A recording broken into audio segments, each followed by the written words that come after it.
Welcome to Haunting Whispers. Tonight, as the rain falls softly, we'll share some true scary stories to help you relax and fall asleep. And comment where are you watching from and the time hour watching this video. Ever wondered what happens when darkness falls and the rain starts? Stay with us to find out in tonight's chilling stories. My sister having an imaginary friend was cute until it wasn't. The teacher knew from the look on my face I had forgotten my homework again.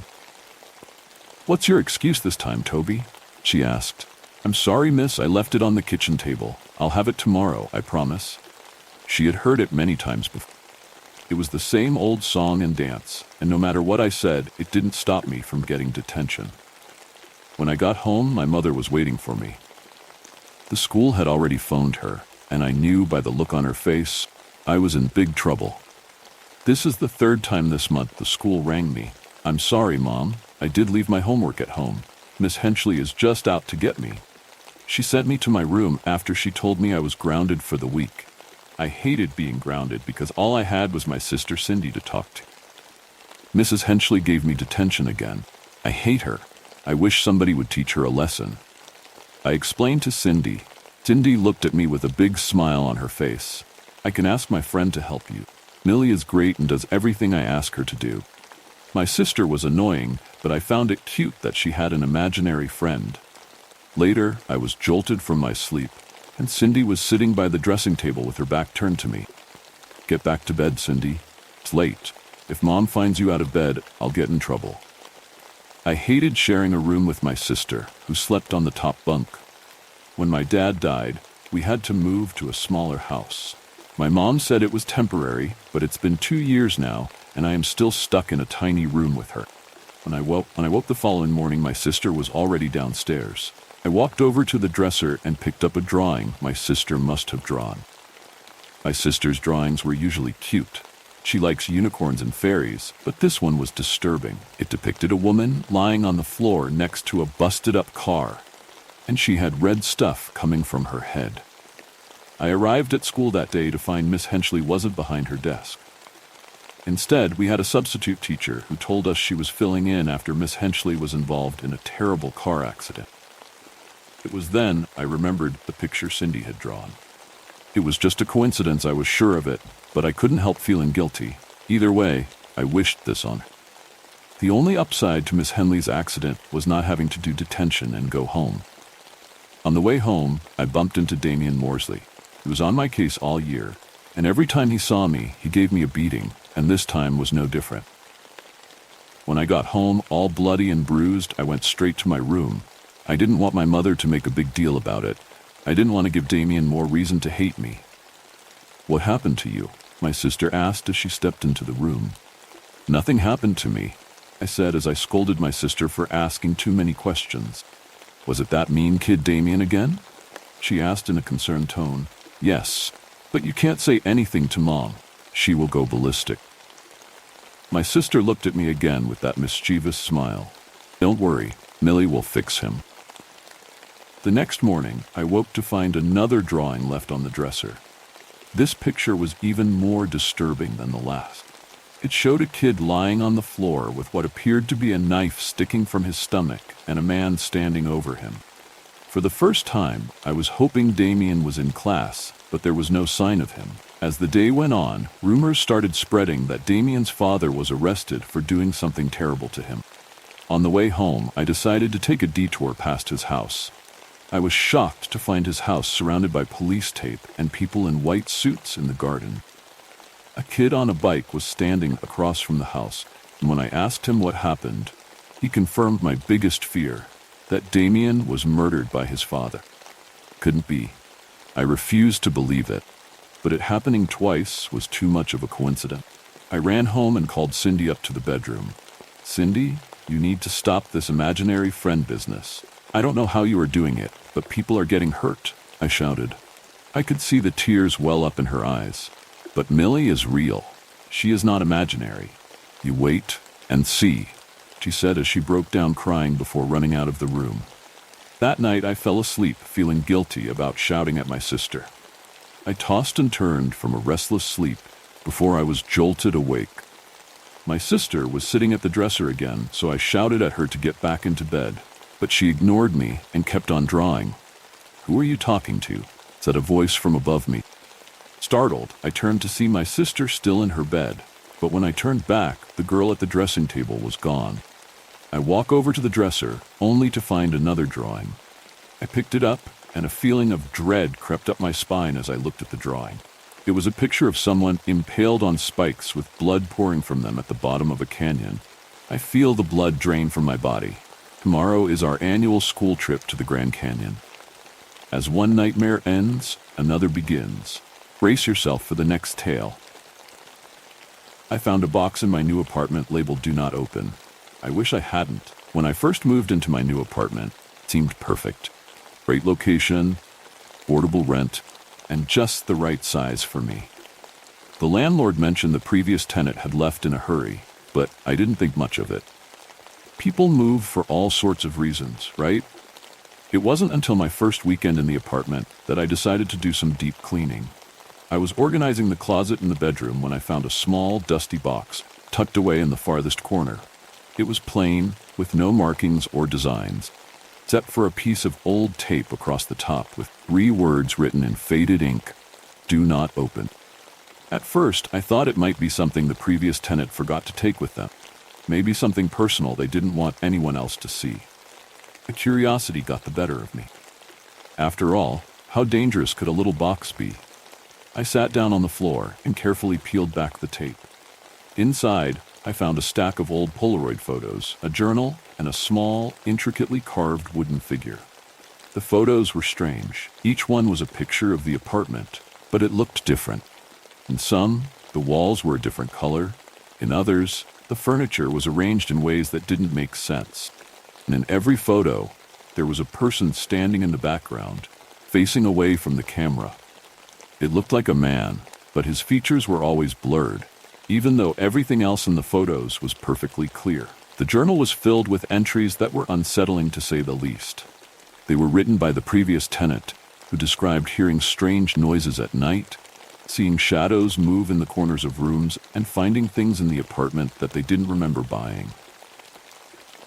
The entries became more frantic over time, with the tenant describing feeling like they were being watched, even when they were alone.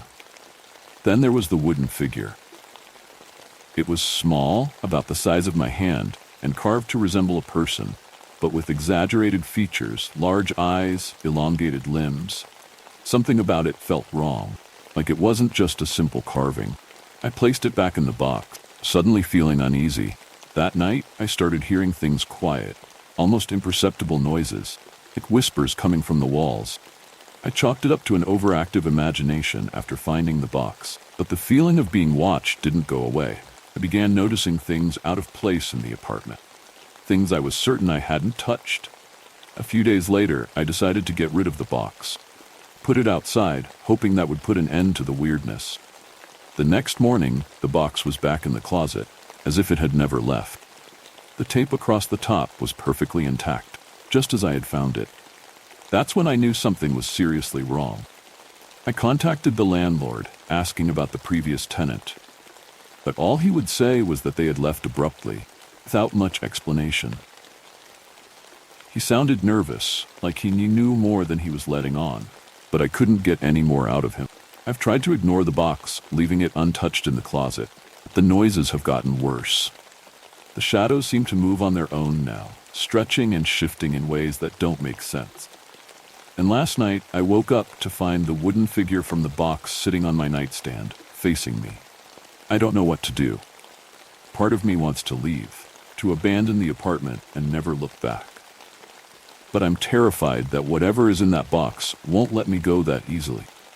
I keep thinking about those photos, about the man standing in the background. I'm starting to wonder if he's still here, watching, waiting for something. And I'm terrified that I'll be the next person in the background of those photos. The darkness has more stories to tell. Let's journey deeper into the shadows. My husband prefers the version of me without crutches. 2 weeks after the running accident, I was still on crutches. They were surprisingly loud, making a clack, clack, clack every time they hit the floor. I couldn't walk a step without them. so when I hobbled to the bathroom in the middle of the night, they clacked and clattered along with me. I could only hope I didn't wake my husband.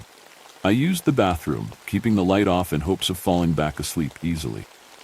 Down the hallway I heard something. A muffled clack, clack, clack from behind the closed den door.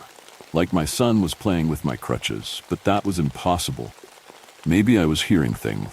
Still half asleep, I hoisted myself onto the crutches and limped down the hallway, hoping the noise would go away. Didn't. In fact, the clacking seemed to match the beat my own crutches were making as I walked toward it. When I paused before the den, the noise stopped. I turned to go back to the bedroom with a sigh of relief, ready to forget this had ever happened. But I made it only one step before I heard another clack behind me, an exact echo of my own. I turned back and pushed open the door. And there, in the den, dimly silhouetted by the old lamp, me. Perfect copy. She also had crutches, wore the same bewildered expression I'm sure I had, same nightclothes and leg cast. I was frozen. Though was she. I raised a hand to my chest, breathless. So did she. I took a startled step back, and in perfect unison, so did she. I could have been looking in a mirror. We stared at one another. Every tiny movement I made, every trembling breath, was matched by her exactly, all while looking me right in the eye. A rush of adrenaline fighting off sleep left me with no coherent thought. I could only stare, mouth agape and heart racing. It was she who made the first move when her crutches fell, one by one to across the room. She smiled and charged at me in a full-on sprint. I ducked out of her way at the last minute, dropping my own crutches in the process. I heard her run down the hallway, beginning to scream and cry in my own voice.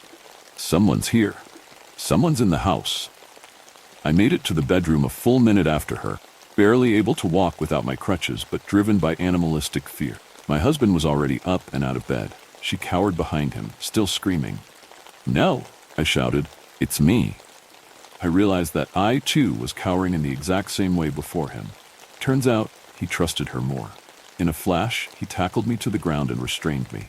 I begged him to stop, repeating over and over that she was the fate.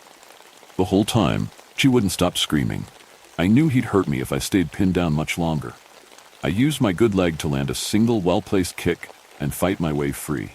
At a loss for what to do, I scrambled on all fours out of the room and grabbed my crutches before fleeing the house.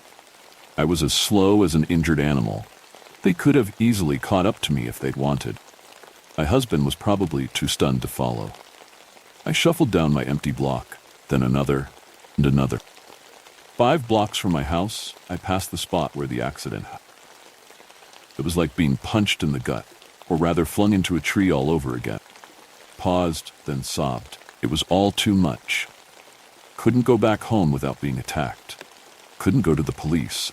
The accident was just 2 weeks behind me, and they wouldn't be happy to see me again. I had no friends, no family I could turn to. I turned to the woods.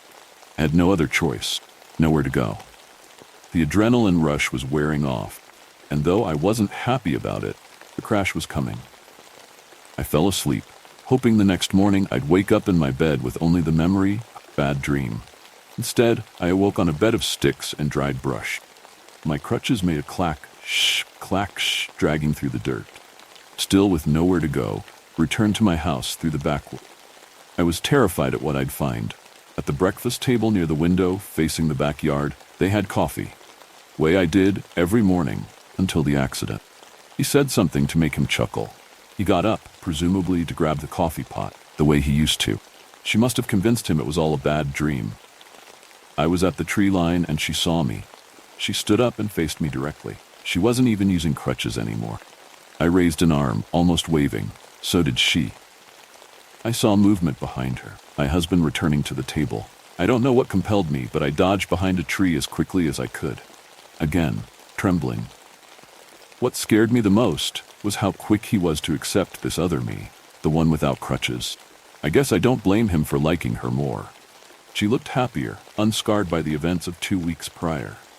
After all, she wasn't responsible for the running accident, which took my track star son's life and left me with just a broken leg and a totaled car.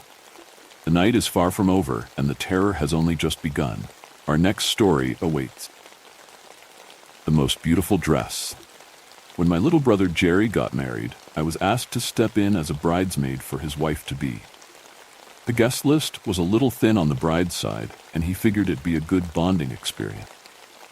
His fiancée, Susie, came from a small rural community back in Minnesota and didn't have a lot of family.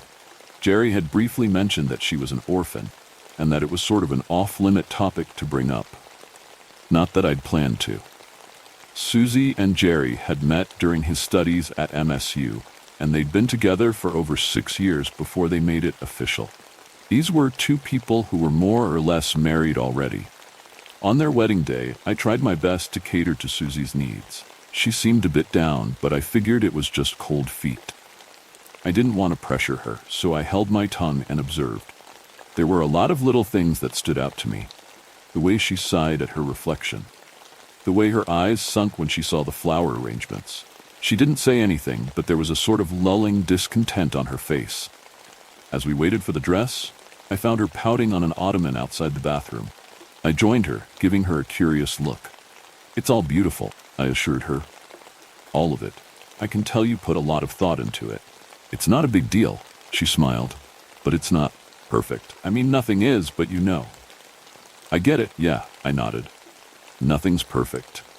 It's not that. It's like..." She turned in her seat, facing me with a furrowed brow. "Nothing is really truly beautiful. It's all right, but nothing is like I want it to be." "What would you change then?" I asked. "You had more time?" "That's just the thing," she groaned. "I have no idea. It's just a feeling, you know?" There were a couple of surprises for Susie, though. Jerry had gone out of his way to make her happy. He had managed to track down her mother's wedding dress, something that'd been put up for auction years ago, and some of the family's estate was sold off to pay for Susie's education.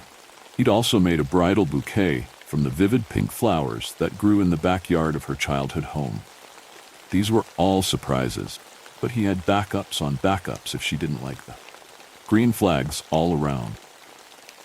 When the dress arrived, Susie got this strange expression on her face, like recognition, disbelief, and amazement all rolled into one. She cracked a smile and twirled around the room with it, hugging it like an old friend. It was certainly unique, an old-fashioned blend between a drop waist and empire cut. She held the dress up and stared at a mirror, speaking to me without looking away. "It's not perfect, but it's getting there," she smiled. "It's almost like I picture it, I feel it." I handed her the bridal bouquet, watching the blue petals reflect in her eyes. "I really do feel it, right here." She put her hand on her stomach, smiling from ear to ear. The ceremony itself was beautiful. The walk down the aisle, the exchanging of vows. They walked out of the church to a church organ rendition of Tom Jones's Chills and Fever. That was also the first dance they shared at the reception. While my focus was on Jerry, I couldn't help but to look over at Susie every now and then. I caught her looking at her reflection a couple of times. She'd peer over the counter of the open bar and stare at herself in the mirror wall. I also noticed a bit of hesitance to throw the bridal bouquet. She couldn't keep her eyes off the blue petals. It's like she was mesmerized and wanted to keep it to herself. All in all, it turned into a good night. Lots of laughs, drinks, and dancing. But I couldn't help but to notice something strange in Susie's eyes. A light that wasn't there earlier that day. A couple of days turned into weeks, and life went on. I forgot about Susie and her wedding dress. That is until Jerry called me up. He wanted to have lunch and catch up. Jerry and I have always had a good relationship, but we didn't really spend time on our own. We mostly just met for big events. To have him willingly seek me out rang some alarm bells. I met him at a cafe downtown. I had a sandwich, he got nothing, not even coffee. I could tell he was trying to keep a brave face, but there were worrying signs. I caught him yawning, and he had a slight shake to his hands. Something was clearly bothering him. I tried to get rid of him with some small talk, but it wasn't long until the conversation took a turn. "I want to talk about the wedding," he said. "Did Susie say something when she saw that dress?" "She loved it," I said, chewing on my sandwich. "Really loved it." "Yeah, but did she say anything? Anything strange?" "She mentioned it not being perfect," I nodded. "But getting there, you know?" "Getting there?" "Yeah, like..." I shrugged. I didn't know how to explain it. In fact, as I looked back on it, I had no idea what she meant. felt like an off-the-shoulder comment, but maybe there was more to it. Jerry held his hands up. Look, he sighed, we've been having issues. Turns out, their honeymoon didn't turn out as magical as one was led to believe. Susie had been obsessing over that wedding dress all week long. Jerry had once walked in on her wearing it in the bathroom, crying over how she wouldn't get a chance to wear it again. She said it made her feel beautiful, and how rare that was.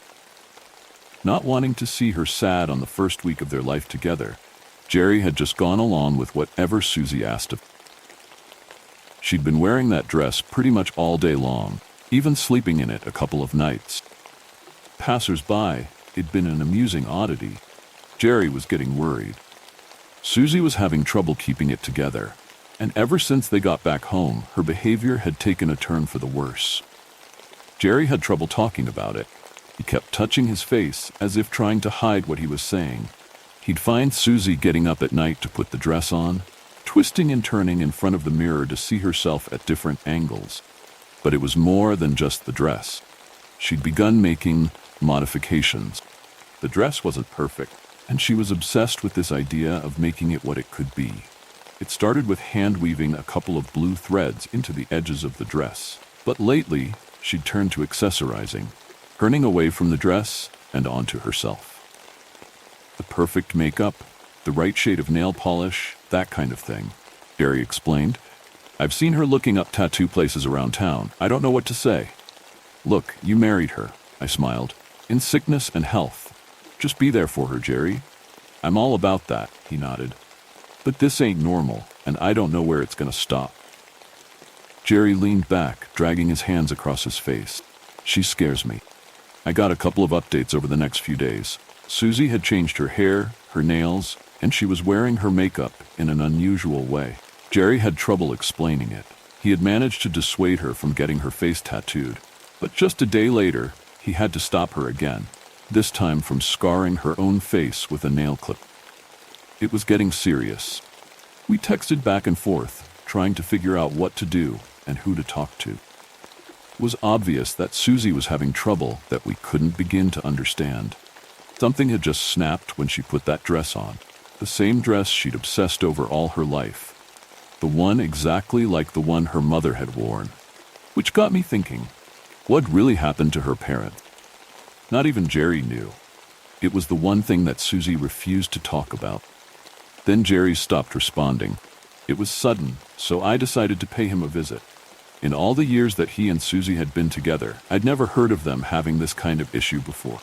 I had no idea what to expect. These two were like the baseline picture, what a healthy relationship should look like, and all of a sudden, it just collapsed.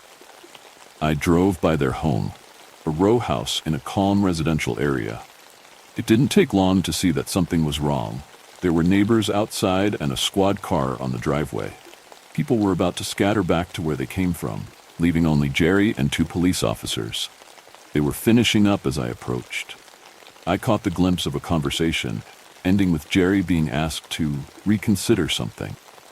And that was that. The moment I approached, he gave me a hug. I'd never been hugged like that before, like he was holding on for dear life. He peered inside his home as if checking for Susie and told me the story with a hushed tone. Susie had gone off the rails. She'd torn out chunks of her hair and chewed dirt to stain her mouth with the right color. The final straw had been trying to staple her ears to the side of her head. And that's where Jerry had intervened. Things had gone from bad to worse. She says I'm keeping her from perfection, he said. She says I'm holding her back. Susie had attacked him, thrown things, screamed, broken furniture. She had wreaked havoc on their home, completely remorseless. That's why the police were there. The neighbors had called them. But instead of pressing charges, Jerry had dismissed them. He was going to get Susie help personally. He didn't want her to end up in a cell. She needed treatment, and he needed my help to move her. As we stepped inside their home, I could tell it hadn't been a little spat. There was broken glass strewn across the floor, a broken chair, and every painting had been thrown across the room. Susie was sitting on the living room couch in what remained of her torn wedding dress. It'd been stained with patches of green, brown, and blue. She had large red bald patches on her head, and she'd applied all kinds of makeup, seemingly at random. She was slowly dancing with her arms, like she was playing an invisible harp. She said something about her movements being part of her new aesthetic. Jerry explained. She's been like that for the past 20 minutes or so. I took a few steps closer, making sure not to interrupt her movements. They were choppy and artificial, like a buffering video. She had one eye fixed on her hands, and the other eye moving at random. It was impossible to tell if she was paying attention to us. If I hadn't known it was her, there'd be no way to recognize her. Apart from all the things she'd done to herself, she'd also lost a lot of weight. Still, she seemed happy, maybe even happier than she'd been at the wedding. Jerry moved up behind her and slowly put his hands around her torso. With a little nudging, she got the message and stood up, careful not to miss any arm movements. I moved ahead, making sure there was nothing in the way. It felt like moving a glass figurine. I had no idea what could break her. We managed to get her in the car. Jerry asked me to follow in my own car, but I refused. I didn't want to leave him alone with her, especially not going down a highway. I ended up behind the wheel as Jerry and Susie stayed in the back seat. He had a place in mind, one he'd been in contact with over the past week or so. They were mostly for emergencies. There'd been nothing but luck keeping this breakdown from causing serious damage. I didn't want to think about what would have happened if she'd been in the kitchen, by the knives. We'd been driving for about 20 minutes when I suddenly heard a snap, then another. Looking over, I saw Susie furiously pulling at her fingers, almost tearing them out of their sockets. Jerry threw himself at her. "No," she cried. "They need to be the same length. They need to be the same." By the time we got to the address Jerry had given me, the back seat was pandemonium. Susie was screeching like an animal, scratching and tearing at Jerry to get away. I saw two men running out of a nearby building to help us. A door opened, and Susie was grabbed. She screamed at them to let her go, to let her fix her fingers, and Jerry screamed back. I barely understood what happened until I was alone in the car, watching Jerry and two men in white uniforms take Susie away. A couple minutes later, I got a text saying I was good to go, and a thank you. Coming home later that night, I took a long look at myself in the mirror. I tried my best to figure out what Susie was obsessing about, but there was no logic to it. Sure, I have my flaws, and she did too, but whatever she was doing wasn't helping. What kind of ideal was she really pursuing? I talked to Jerry just before I went to bed. Susie was in good hands for the time being, and he was at home, sleeping alone for the first time in years. I could tell it was bothering him. "I don't know what she's looking for," he sighed. "It's like she wants something perfect, but she just destroys herself. Maybe she's got another idea of what's perfect and what isn't." Said, "Maybe, yeah," he agreed. "But some of the stuff she says, it's not just changing your nails or your hair. She says things sometimes when she thinks I don't hear." "Like what?" "Like," took a deep breath. I could tell he was in the bathroom. Had he been crying? Like she's wishing for more arms, or to be taller, or to be transparent. Things were quiet for a couple of days after. I reached out to Jerry, but I didn't get a lot back. Quick text every now and then to tell me he was doing okay. Susie was getting the help she needed, but she wasn't improving. At least we'd stopped her from getting worse. I thought about it a lot. Everything had changed the moment she saw that dress. Sure, it'd been unique, but what was so special about it? I asked Jerry's permission to ask around and show a few pictures of it. There were also a few cuts that Susie had discarded, which I could use to show off the fabric. I talked to a couple of professionals around town. Most of them didn't have a lot to say or dismissed me entirely. It took me half a day before I found this old woman at a hidden-away private tailor downtown that I could get some answers. They were about to close, but she took some time out of her day to help. She had never seen that cut before, despite having worked with wedding dresses for close to 40 years. It had to be a custom job. But what seemed to vex her the most was the fabric. "It's not Charmeuse or Georgette," she pondered. "A sateen blend? No." She compared it to a couple of her own fabric samples, came up with nothing. We were about to give up when she caught a glimpse of her husband having a cigarette outside. She got an idea and asked my permission to set the fabric on fire. Apparently, that's a way you can get a rough idea about the nature of the textile. Now, this piece of fabric was just a small square, no bigger than the palm of my hand. But she borrowed her husband's lighter, put the square down, and set it on fire. The reaction was immediate. It bulged in the middle as a dozen little branch-like extremities poked out of it. It grew, twisting and turning like a dying snake. Fabric turned from a bright white to a dark blue with a metallic sheen. The branches grew thicker, reaching further and further out, morphing into a petal-like flat surface. By the time the whole square was consumed by fire, it spread out like a chemical grenade had gone off. At a distance, it was almost pretty. A blue sunflower. She didn't have the slightest idea what it was supposed to be. The only thing she knew was that she wanted it out of her store, and that she needed to wipe down every surface it touched with chlorine. I had the image of that fabric, twisting and turning under the flames in my head for a couple of days. It was something animalistic about it, like a living, breathing thing. I thought about calling up Jerry to ask for more scraps that I could ask someone else about, maybe a chemist. But I didn't get the opportunity. It was a Thursday, around 2 a.m. Jerry called me, breathing heavily into the phone. He'd been running. Apparently there was an issue with Susie. She'd gotten out and they needed people to help find her. That's all he knew. There was no question about it. Of course I was going to help. I met up with Jerry and made my way out to the mental health facility we dropped her off at. We drove past the sign with the Hatchet corporate logo and got stopped at the entrance by an armed guard. Jerry explained that we were there to help with the search, and we were let in. We were to take a detour from the main entrance, though, so I only caught a glimpse of what was happening in there. Whatever Susie had done, it was big news. 2 ambulances, several police vehicles, and about half a dozen unmarked black vehicles. They didn't even have license plates. I think I spotted something splayed out on the asphalt on stretchers, either wounded people or dead.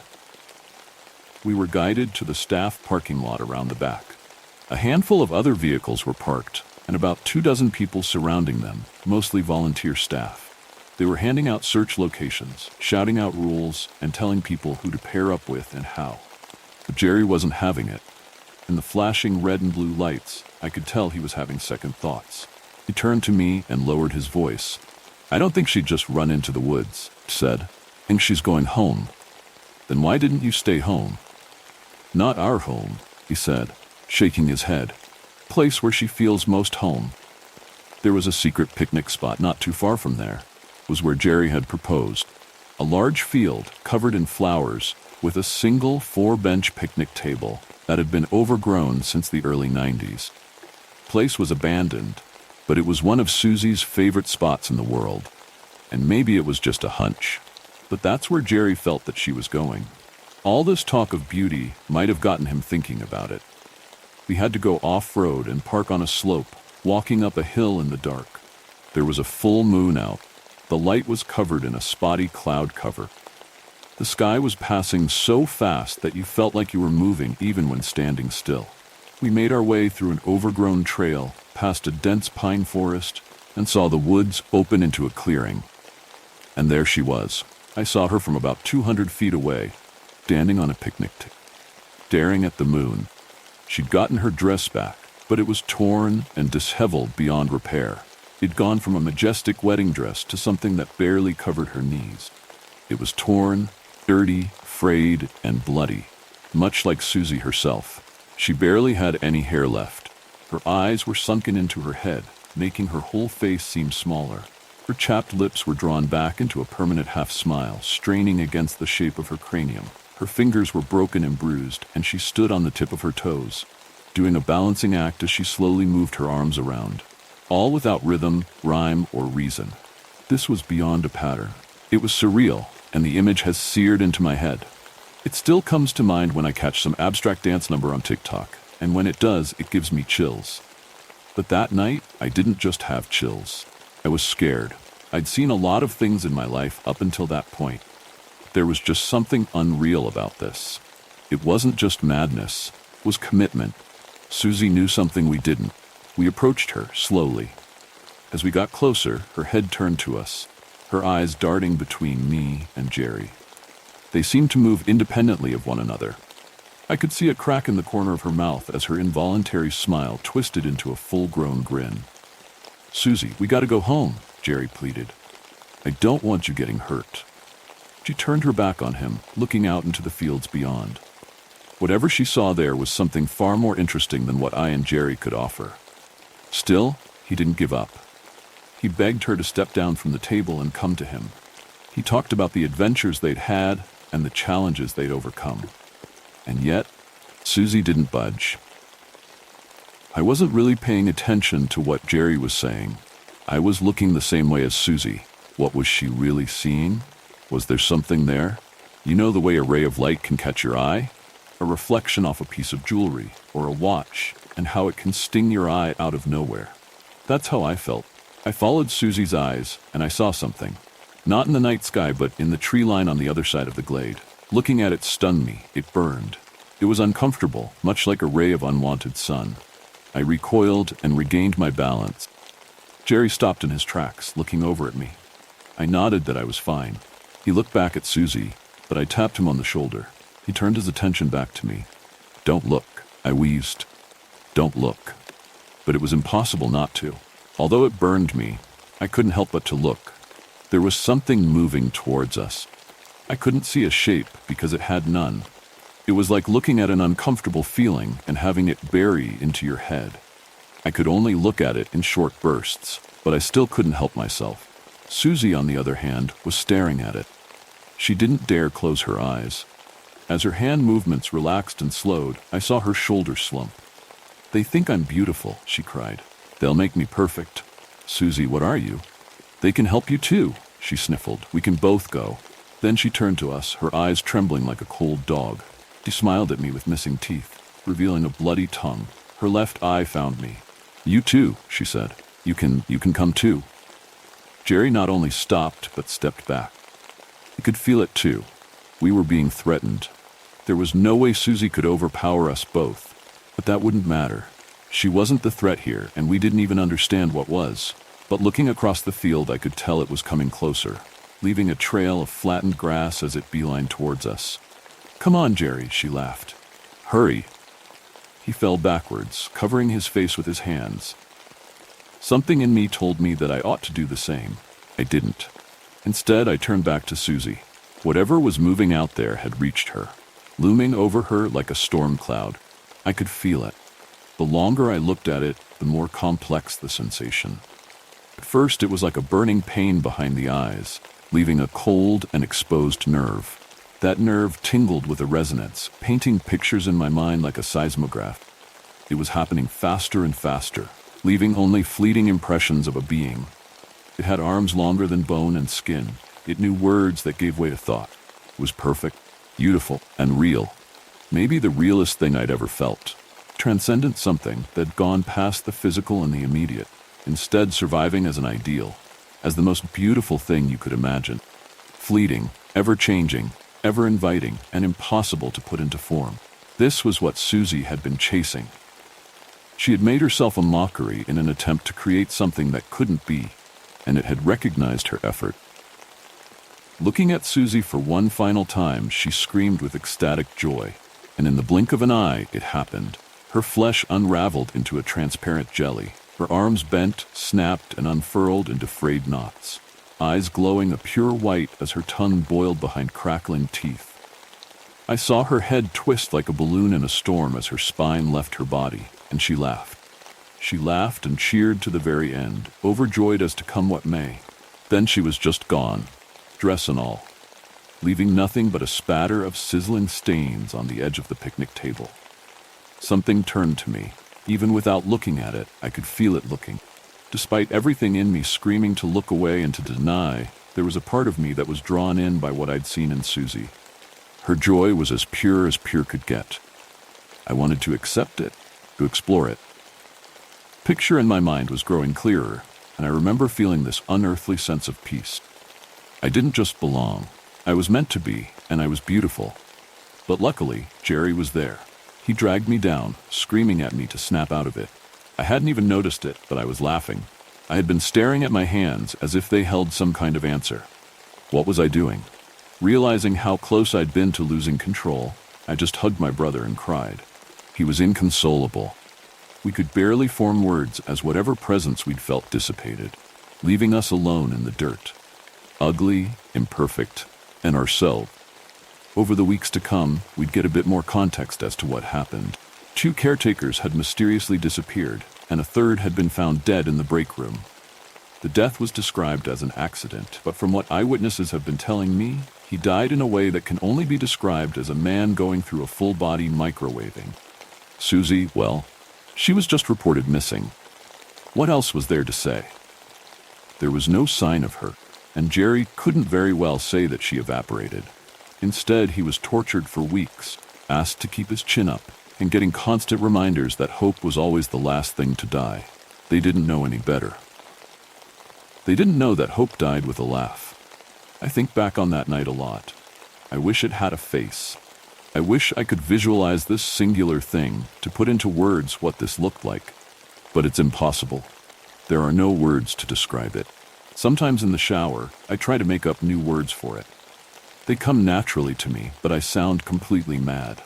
Nowadays, when I look in the mirror, I don't really see flaws, not like I used to. I don't see my nose as a little crooked, or my teeth as a little yellow. No, bigger than that. It's the sense of being stuck in something static and unchanging, confined. I find myself dreaming of being this cosmic jellyfish, floating formlessly through nothing, barely held together by anything but vague remains of what I was supposed to be. I'm sorry, it's strange. Really, really strange. And so ungodly beautiful. One tale of terror fades, only to make way for another. Listen closely, for the horror continues. I am on a cruise with my wife up the North American East Coast. We've been to Yorktown, Boston, and most recently to Charlottetown on Prince Edward Island. Each stop had its own interesting moments. Yorktown and Williamsburg were engaging, though the bookstore in Williamsburg was just one of those Barnes & Noble that doubles as a college store. I was hoping for something more authentic, more historical. Boston was a crowded, noisy mob. The food was amazing. I wasn't expecting much of Charlottetown. I didn't know anything about Charlottetown. I had no idea that Canada's founders met there to establish their country, or that the founders had to sleep on their ship because when they showed up for the historic meeting because there were no rooms to rent because the circus was in town. I didn't know that you could watch sail maneuvering together, though for what purpose I don't know, at the end of Queen Street. And I certainly didn't expect there to be a little area with Caribbean-style canteens selling food nearby.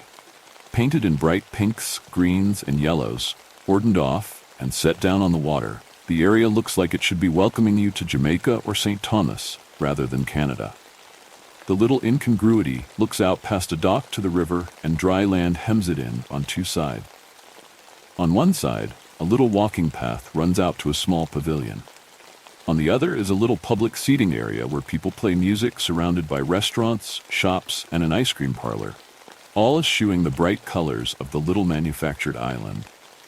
When we left the ship and passed through the seating area, I saw an older couple sitting in the central gazebo, playing the midnight special to a small crowd of families who were eating ice cream. As we were lingering, listening to the music, there was a commotion on one of the sailboats coming into the dock. It seemed that someone had been hurt diving near the city. Crowd murmured that he had been swimming a recently discovered shipwreck.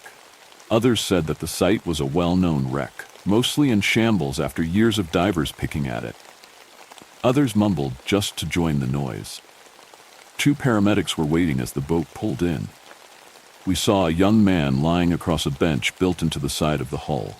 He writhed in the arms of another young man, their bare chests smeared with blood. My wife insisted that we leave, and so we walked down to the old cannon battery, and then to a point where the boardwalk ends across the street from a playground. We saw a little lighthouse that looked like it was on private property, took pictures, and returned the way we'd come. By the time we reached the space above the brightly colored eateries, paramedics were long gone. A young woman on the dock was hosing down the boat's bloody bench, Where the young men had sat was a black nylon drawstring bag that held something several inches long and uneven within. A dark green liquid seeped from the bag. The hose sprayed it down. I remember wondering if its contents were the diver's prize that he had paid so dearly for. We ate lunch at a small Indian resto and wandered for a bit, dipping into bookstores that were much more to my liking than the one in Williamsburg, and visiting the kitschy shops dedicated to Anne of Green Gables. When we were getting close to my safe return time, which was an hour and a half before the cruise required guests to return to the ship, we retraced our steps back to the little public area by the dock. When we got there, no one was playing in the gazebo, but a young woman was standing by the walking path playing a guitar. I can't remember what the song was. I can only remember that it was familiar, and I felt the whole time as if I were on the cusp of naming it. I walked closer to her, perhaps to hear the song better, perhaps because I found the young woman attractive, or perhaps because she was just in our path. Whatever my reasons, I was close enough to see the face of a man as he walked up to her and started to dance to her music. He looked surprised. I thought he was probably in his 60s, or maybe early 70s. There were 2 clear age spots on his left cheek and temple, and his fingers were knobby. He wore a loose-fitting polo shirt, equally roomy khaki shorts with a belt, and Velcro-strapped sandals. He had a long, lean, gray-bearded face that stretched even longer with a look of amazement. His dancing was, first, minimalistic. I thought the surprised look on his face was a put-on. I guessed he was trying to make the musician or someone else laugh, but the look of confusion grew into concern as his subtle gyrations turned into a hopping, flailing expression of dynamic exaltation. Still, I thought the look on his face was meant to amuse someone. I had seen entertainers make similar faces, feigning surprise or confusion for comedic effect, as they marveled at their own performance. It was when he dropped suddenly to his knees, his eyes blazing with pain, that I changed my mind about his intentions. This was not a joke, I thought as his bones cracked against the pavement. I heard people gasp. I might have gasped. I think that many of us who had been watching him thought that something in his performance had just gone terribly wrong. But then he stood, his knees scraped and blood starting to well, and he began to dance again. Then, after a disorienting moment, he jumped up and went down onto his knees again, slamming them into the concrete. Tears ran from his eyes and down his lined cheeks into his thick, gray beard. 4 times he jumped up and slammed himself back down, until the crack of bone was so loud that it snapped people's heads around toward him. Someone screamed. I looked at the young woman and couldn't imagine why she was continuing to play as the man battered himself against the stone. Tears rolled down her face as she looked past me out toward the boats. I followed her gaze and saw something sitting on the edge of the hull, precariously against the silver rail above the nylon bag that now lay flat on the bench. It was maybe only a foot tall and about the same width at the bottom, though it narrowed quickly to one side and then stretched out again at the top, forming an undulating and uneven C shape of dark greens and brown. It might have been wood or plastic, but my impression was of age-green metal. The top of the figure was much narrower than the bottom, extending from the upright section as a slim rod or pipe that appeared to be gold. It ran narrowly for a few inches and then flared out, the end of a long trumpet. The overall impression was of some reclining figure, holding a horn to its lips, though its details were obscured by muck, vegetation, and tarnish. I saw the object for only a handful of seconds before my wife screamed. I turned, suddenly certain that I would see her moving in front of the guitarist. Instead, the man who had battered himself was now bowed with his hands on the ground, bashing his head onto the concrete. His mouth was open, as if he were screaming. He was silent, except for the crack, crack, crack of his skull against the path. But the man's convulsions were not what my wife was screaming about. She wasn't looking at him. She was looking at me. Or rather, she was trying to look at me. She flicked her eyes back and forth from me to something past me in the dock. I thought she was trying to tell me to look, but when I felt my foot tap the ground and rise again on its own, I realized that I was moving in a slow, subtle rhythm in front of the girl with the guitar. I looked down to see my feet shuffle forward and then back, as my hands moved slowly up and then down, left and then right. I looked at my wife and wondered why she wouldn't come to me, put her arms around me to stop me from hurling myself to the ground. She didn't. Even as my steps became more frantic and exaggerated, she just stood and watched with an expression of horror I don't think I'll ever forget.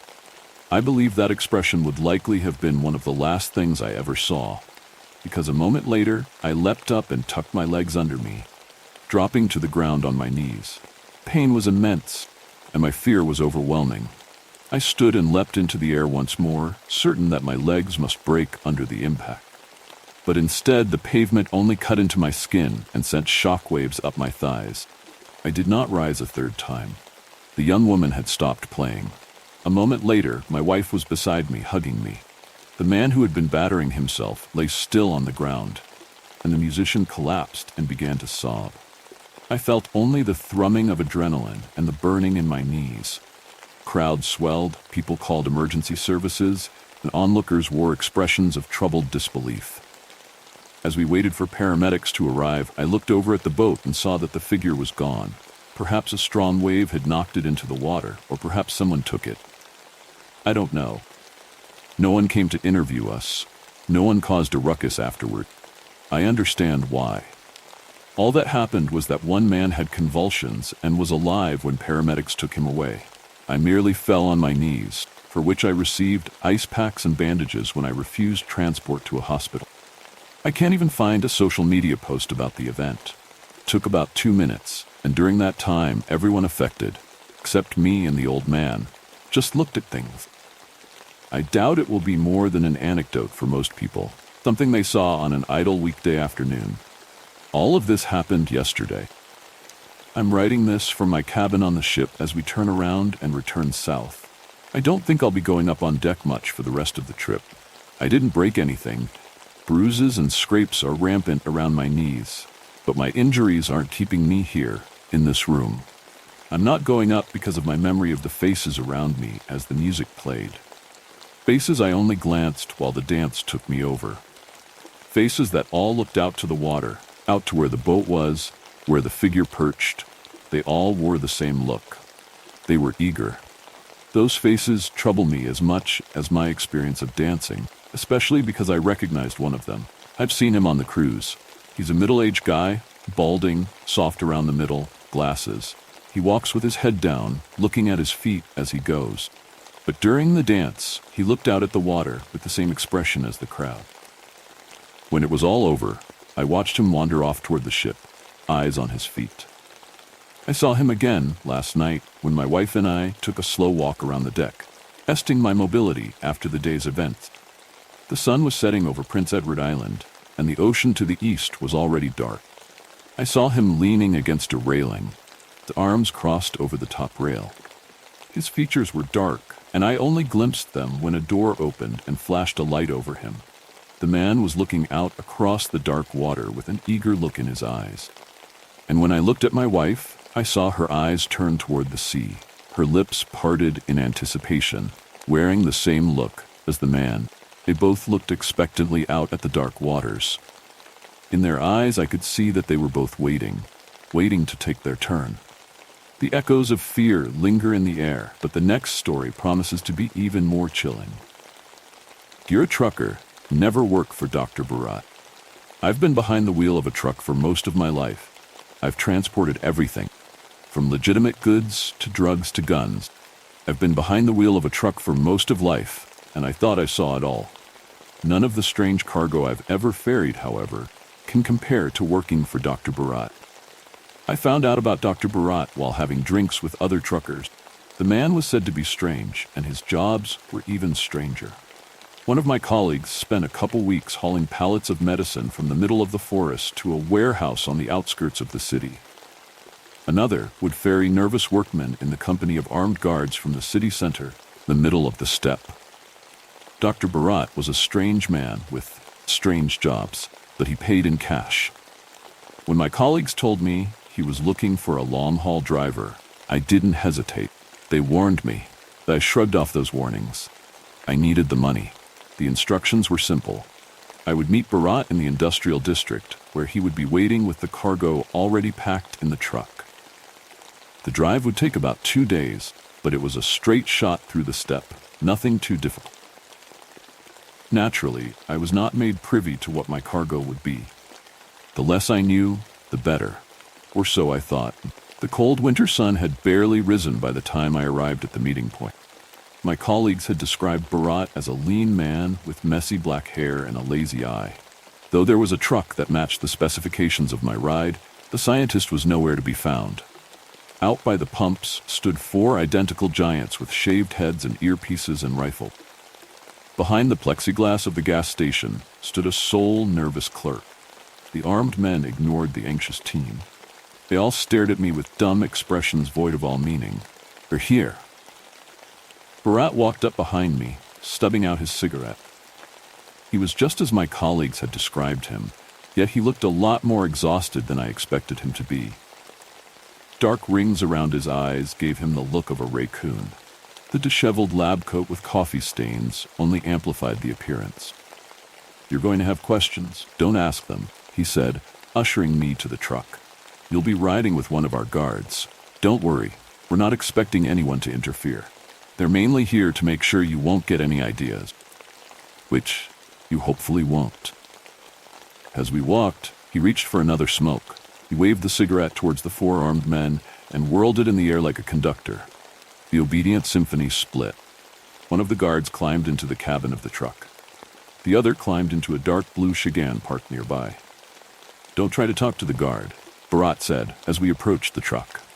He put the cigarette in his mouth to light it, but then thought better of the pumps. He's not a big conversationalist. Not a rule, just a suggestion. Not asking questions is the rule. The trailer on the truck was touched with rust. Its doors seemed to be held together with chewing gum and hope. I had my concerns about the cargo falling out on the road, but Dr. Bharat didn't seem like a man who would appreciate interruption. "We'll be driving up front. I have business at the facility we are transferring the cargo to. The guards are just here to ensure the goods get delivered. Hopefully you got your beauty sleep. Tanker's full, won't be stopping to refuel till the evening, and you'll be driving through the night. There's go pills in the dash if you need them." "Ash, half here, half there," Bharat said, producing a crumpled envelope from his lab coat. "Any questions?" The envelope was heavier than I expected. I shook my head. "Good," he said. Before he got into the driver's seat of the Chigan, he lit up his cigarette. Bharat was right. The bald giant who was riding with me wasn't much of a conversationalist. I got in the cab, I wished him a good morning, and told him my name. He didn't even look at me. The guard just stared on ahead with an expression that suggested little internal monologue. His vague point of focus didn't change until well into the afternoon. Having a rifle in the cab didn't make me comfortable. Strange bald giant not even giving me the courtesy of eye contact made the situation worse. Then I got used to it. Once we got out of the city, I turned on some music. Half an hour in, I had forgotten about the guard altogether. I thought that this is what my colleagues warned me about. Mystery cargo in a bad trailer with a potentially unstable armed man. I had never worked under stranger conditions. The money was worth it. Back then, as the sun was starting to dip down into night, the money seemed worth it. It was still light when I heard the first sounds. Something was shifting around in the trailer.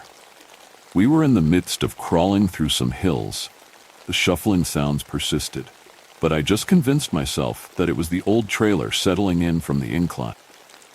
It wasn't until I heard the first gurgle that I turned off the radio. For about a minute, I traveled in complete silence. Then the sound returned, a strained, wet sound, loud enough to be heard over the engine. I asked the guard if he heard the noise. As expected, he kept his eyes on the road and his mouth shut. My mind started to race with possibilities about what could be inside of the trailer. I had never transported something alive. The size of the paycheck started to tug at my imagination. The strange groans persisted, and their origins grew more numerous. As the creatures in the back of the truck continued to gurgle, I tried to place them within the animal kingdom. Cows, perhaps sheep, could make that sort of sound. but I could imagine no livestock that could make groans so deep and loud. It wasn't until the screaming started that I realized I was not dealing with an animal at all. It came with such force and suddenness that I nearly drove the truck into the ditch. The gurgles from the back of the truck rose to a shrill, unignorable degree. The screams were tortured and rabid and defied all known biology. The horrid sounds coming from the trailer were loud enough to catch the attention of the bald giant sitting next to me. Our eyes met. "Do you hear that?" I asked. If the eyes are a window to the soul, man's mental palace was condemned decades ago. He held my gaze briefly, without expression, and then he grumbled something into his earpiece. He listened. Past the dark screams from the back of the truck, I could hear a voice buzz in his ear. With a nod and another grunt, the bald giant shifted his gaze back to the world beyond the windshield. When I kept looking back at the trailer and trying to make sense of the screeching, he nudged me with the butt of his rifle. The armed man nodded to the road. That's where my attention was meant to be. The sounds coming from the trailer rose and fell as the drive went on, yet they never truly disappeared. My mind jumped from the flimsy doors of the container to the nature of the screaming cargo, to the question of my personal safety. I had slept well the night prior. The screaming from the back of the truck was so intense that I reached for the pills in the dash. I needed to focus. With the amphetamines in my system, time became immaterial. It could have been 15 minutes. It could have been 3 hours. I drove, laser-focused on the Chegan driving in front of me, trying to ignore the horror at my back. I was brought out of my upper-induced trance by another push of the guard's rifle.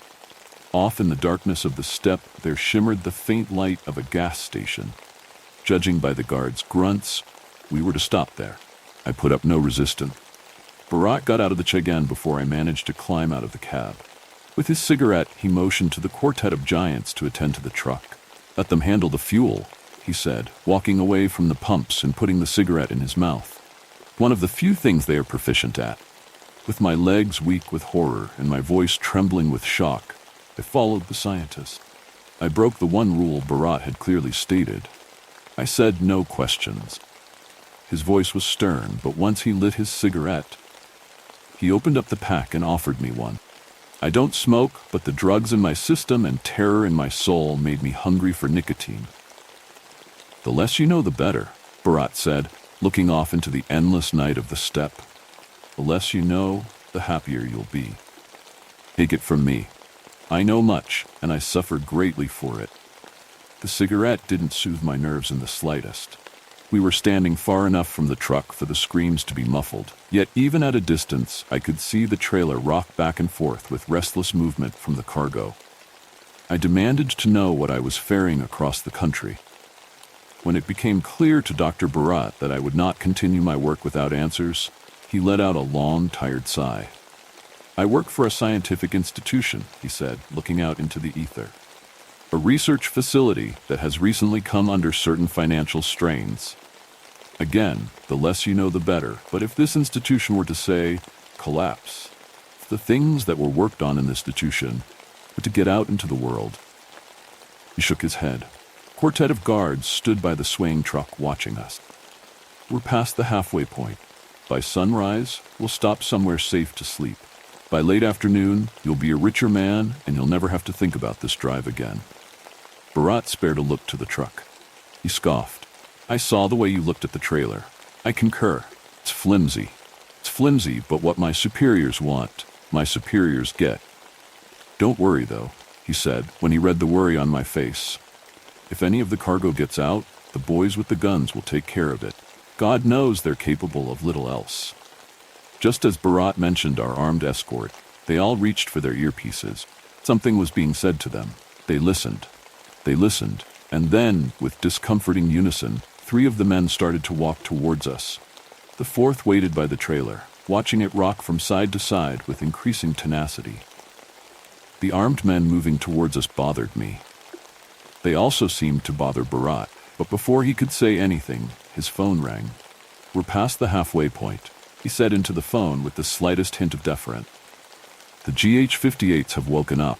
I hope they'll go back to resting for the rest of the journey. But please let the people at the new facility know that they might. What? The cigarette fell from Dr. Barat's lips. What? You can't be serious. All the respect had faded from his voice. Now he was balancing the edge between fury and fear. Released? Henry, this is madness. The Institute has kept its secrecy for decades. What could we possibly gain from? Barat listened intently to the explanation from his phone. I took a step back. The 3 guards had their rifles raised, and they were far too close for comfort. Seeing their attention focus solely on the disheveled man in the lab coat, I slunk off into the darkness.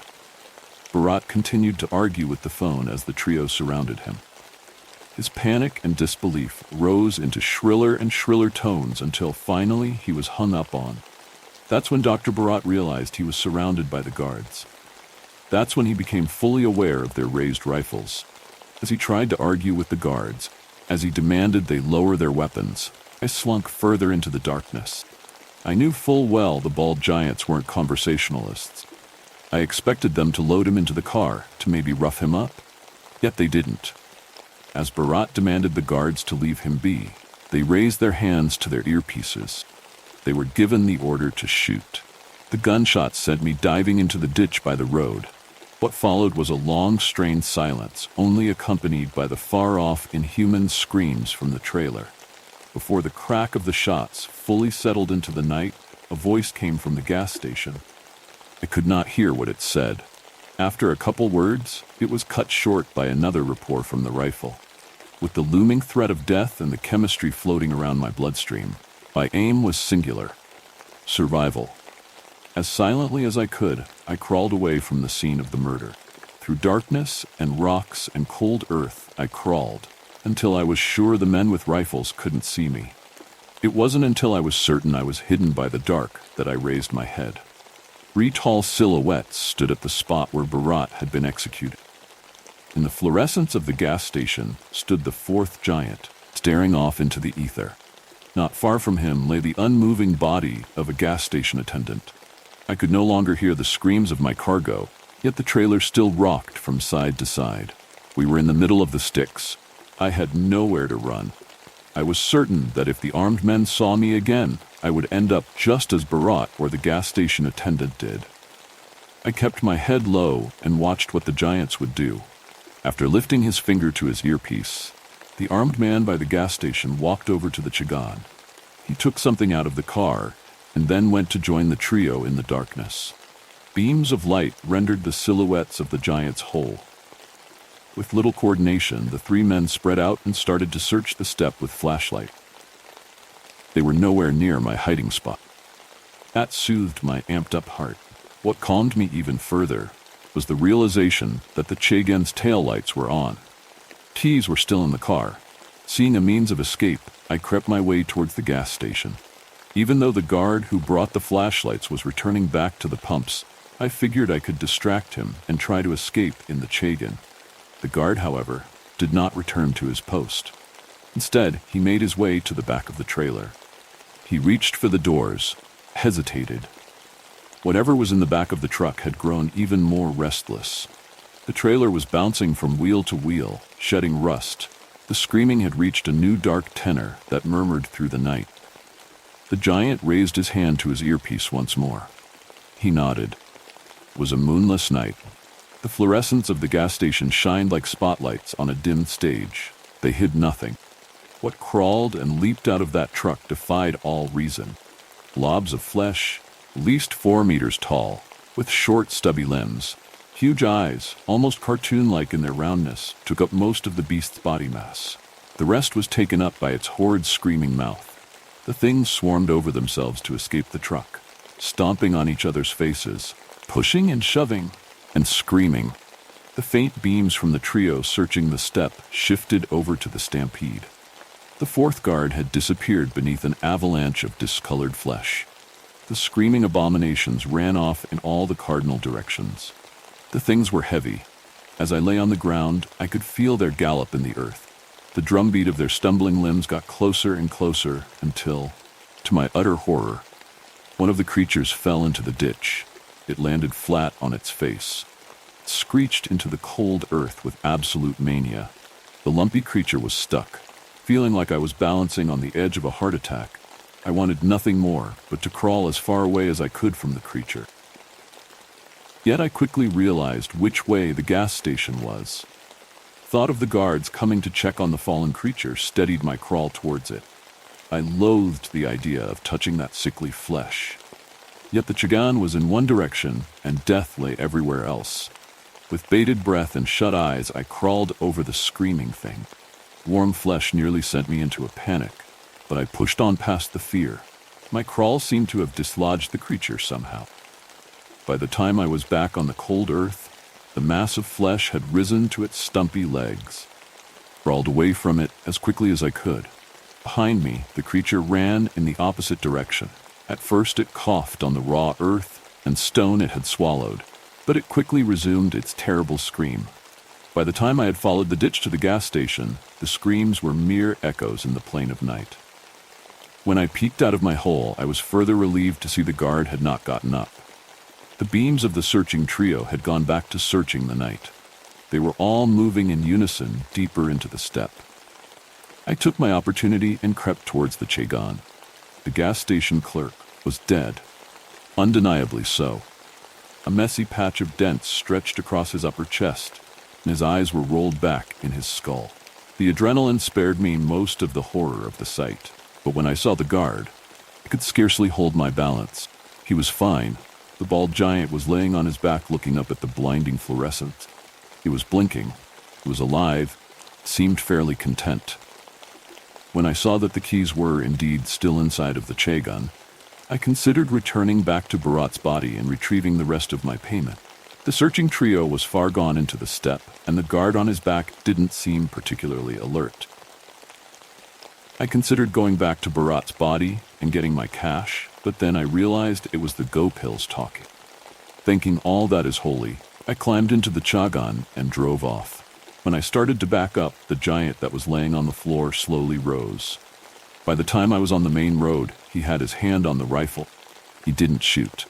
The gas station quickly became lost in my rearview mirror. Briefly, just as my heart rate started to settle, I saw one of those monstrosities running next to the road. Luckily, my headlights scared it off. Soon enough, it disappeared into the darkness, hopefully never to be seen again. I got rid of the Chagan in the nearest city and retreated back home. There's little that could connect me to the job, and I pray the armed escort lacks the mental capacity to remember me, let alone describe me.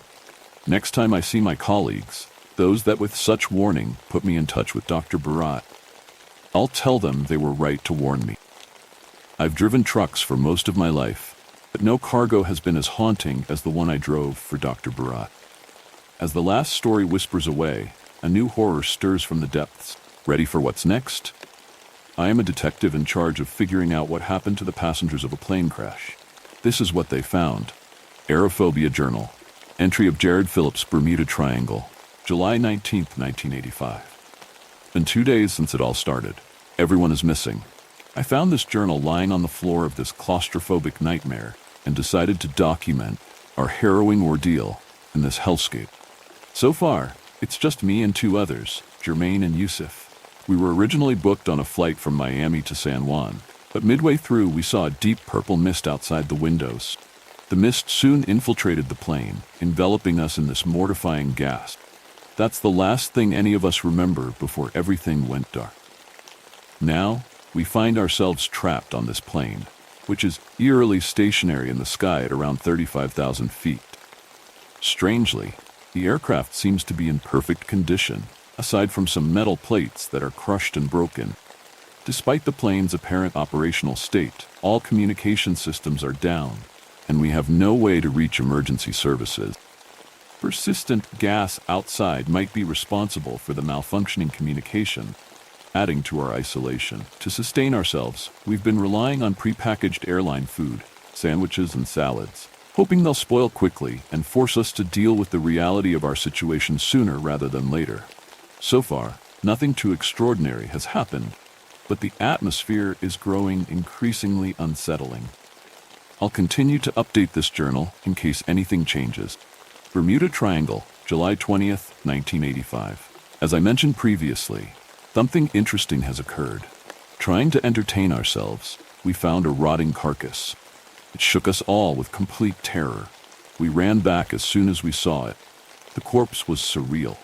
The stench soon filled the airways of the plane, and the foul odor instantly made me and the others puke. I noticed something odd about the corpse, however. It was already midway through the rotting process. Considering what I've learned in school, corpses, let alone human ones, don't just rot in a span of 3 days. It was as if being in the plane was transcending time itself to speed up the process. Noticing this, I braved the stench and headed towards our food pile. Sandwiches and other prepackaged foods that we had feasted upon had become moldy and rotten. I brought this up to the other two, and they were in the same disbelief as I was. This means we have to act fast if we want to escape this nightmare. We all considered switching our food source to prepackaged snacks to sustain ourselves. I only hope we can find a way to reach the outside world. Bermuda Triangle. July 22nd, 1985. Our food rations continue to fall short. I'm starting to think Yusuf has been pigging out on the food, while Jermaine and I haven't been looking. We plan to have a consistent amount of food to last us at least 3 more days. However, I've noticed the amount of food has been diminishing more quickly than expected. I've talked to Jermaine about this, and we both believe that Yusuf is behind it.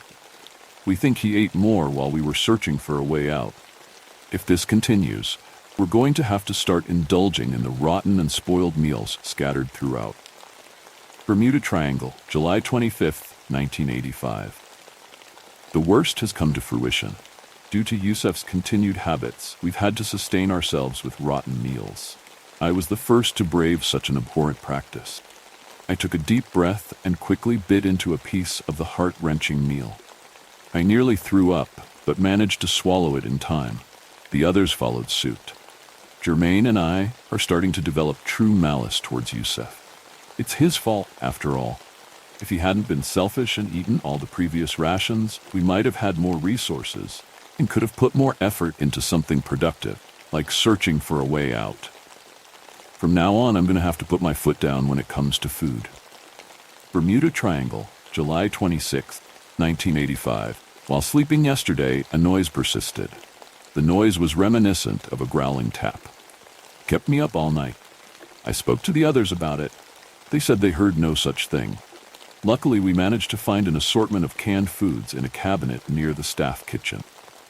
Due to us not having any good utensils to open the cans, we had to resort to continuously slamming the cans on the ground till an opening emerged, then proceeding to pry a larger opening with our fingernails.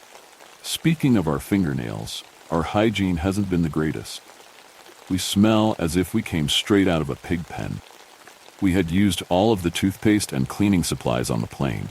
There isn't much keeping us going anymore. I'm not sure if we're going to make it out of this alive. Bermuda Triangle, July 28, 1985. The stench that the plane is giving off is revolting now. I could bear it during the first week, but now it's gotten so bad. It must be that corpse we found last week. We tried to maintain the carcass by containing it in the very back of the plane. Due to the rapid flow of time around the vicinity, it must be in the final process of decay. As I expected, Yusuf was back doing what he's best at, wasting all of our rations for his own selfish needs. Me and Jermaine have stated that if he were to continue doing this, we would have to hide the food from him. I'm not sure if that will fully solve the problem, but it's worth a shot. The noises that I've been hearing at night have gotten worse, gotten louder. I woke up Jermaine about it last night and have spoken to him about it privately. However, he continues to say that he cannot hear anything. I don't know what's going on. It might be in my head. I hope this stops soon. Bermuda Triangle, July 30th, 1985. Becoming increasingly worse now. The noises have gotten even louder. I can't sleep at night anymore. Along with the disgusting odor that has persisted throughout our stay, completely deprived me of a basic necessity. I persist that the noises are not just in my head. It might just be a side effect of something that I don't know of. On good news, the food slob, Yusuf, hasn't been stealing any food while we do other tasks. I've been carefully counting all the cans of food daily now. I hope he keeps this up. Better to starve for a moment than die of starvation. Bermuda Triangle, August 2nd, 1985. The noises. It's irritating beyond anyone's comprehension now. I can't even hear my own thoughts at night anymore. I leave my daily tasks to Germain now. Half my day goes to sleeping now due to this persisting ruckus. It's like I'm becoming nocturnal, and it's been getting worse too. Germain, when counting the amount of cans today, counted 3 short. He scolded Youssef to stop that. However, this time, instead of Youssef apologetically trying to defend himself, he claimed he did no such thing. We both doubted him. Germain said he hid the food in a safer spot. We only got 15 cans left. If we keep using the supply, we'll have to resort to eating the moldy sandwiches again. I can't think about those things without gagging. I hope someone saves us soon. Bermuda Triangle. August 5th, 1985. I can't stand it anymore. The noises have not only completely gotten rid of my sleep, it has managed to persist during the day now. My head hurts. I've given up telling the others as I don't think it would benefit me anymore. As I'm writing this, I continue to hear the same noises. We've had to resort to eating the disgusting slop sandwiches as before. Youssef has stopped eating as he can't stomach them anymore. Good riddance to him. He's the only reason we're in this food crisis to begin with. A couple days ago, the cans decreased rapidly. He must have found the stash and ate it all. If I'm being honest, I hope that cow dies of starvation. I'm here to survive, not die to his wrongdoing. I will do whatever it takes to stay alive. Bermuda Triangle. August 6th, 1985. Last night, while walking around to try to minimize the noises, I found something in the back of the plane. In the spot where the corpse laid, there was a glowing fruit. Its aura was purplish and demonic. Fruit. It was calling to me. I couldn't help myself. I was starving. Fruit tasted incredible. It was like a gourmet meal. Best of all, it completely muted the noises. It was incredible. I've never been so happy in my life. I haven't told the others about it. Maybe this is how Youssef feels when he's eating the food supply without us knowing. The fruit completely contained my hunger. For once in this godforsaken stay, I felt at ease. I didn't even need to eat today. I'm not sure how long the effects of the fruit will last. I need to find a way out fast. Bermuda Triangle, August 7th, 1985. While walking around at night, I saw it. The reason we were all in this mess, the person behind it all. Actually, I'm not sure it was a person at all. It resembled something out of this planet. It was situated around the back of the plane, in the exact spot where I had found the mysterious fruit prior. It stood at 9 feet tall, hunched over its hind legs, due to the height of the plane ceiling not being suitable for its size. It had no face, no eyes, no mouth, just a glowing white mist surrounding it. I was beyond baffled. I couldn't even react, scream, or do anything of that magnitude. Most disturbingly, it spoke. Freedom may be obtained through the death of those around you. It said in a menacing tone. I knew what I had to do. I must kill Germain and Youssef. My ticket out of here. Bermuda Triangle, August 10th, 1985. I did it. I killed them. I did what he asked. Yet I still remain here. What did I do wrong? Did he want me to make them suffer before their last seconds on this planet? In the nights that they unknowingly slept, I had created a weapon. I had sharpened a metal pole that was fastened to the walls of the airplane. I started off with Youssef while he was sleeping. Surprisingly, I couldn't feel a thing when I struck him. Germain followed. He woke up before I could strike him. He tried fighting back, but I overpowered him. I only pray that it saves me. The journal entries you have just read have been in the studies by the FBI. Aircraft 9874 was found located 3,000 feet under the ocean, 17 miles away from the coast of Puerto Rico. The plane had no signs of damage or infiltration points. The divers couldn't find any bodies of the 255 missing passengers anywhere near the plane. The Bermuda Triangle was searched, resulting in nothing of use. The journal entry you have read was located on Aurora's Key Beach in Puerto Rico. The chilling entry is in relation to the crash of aircraft 9874. We are looking more into it as time goes on. This is all we have discovered so far. More information comes out, we will inform you, Detective. The darkness has many secrets, and we've only just uncovered the first. Our next tale beckons. 3 nights ago, the knocking from the closet began. and now it's answering my question. I moved into my new apartment a week ago, excited to have found an affordable place close to work. It wasn't much, just a small one-bedroom with worn-out carpet and a musty odor, but it was mine. The first few nights were peaceful, even uneventful, until the knocking started. At first, it was barely noticeable, just a few soft taps from the closet in my bedroom. I assumed it was either the neighbors or the old pipe settling. I brushed it off and went back to sleep. But the following night, the knocking returned, louder and more insistent. It always occurred around 2 a.m., rhythmic and deliberate, like someone was trapped inside, desperately trying to get out. Summoning all my courage, I finally checked the closet. I swung the door open, half expecting to find a trapped animal or a broken pipe. There was nothing, just clothes hanging and a few boxes on the floor. I searched every corner, even knocking on the walls myself, but found nothing unusual. I convinced myself it was all in my head and tried to sleep. The next night, the knocking resumed, this time accompanied by a faint, muffled voice. I couldn't discern the words, but it sounded like someone was whispering from inside the closet. My heart pounded, but I didn't dare open the door again. The next day, I called my landlord, who assured me there were no issues with the building and that no one had lived there before me for years. Last night, the knocking changed. It wasn't just random taps anymore. There was a pattern. Unable to resist, I asked, "Who's there?"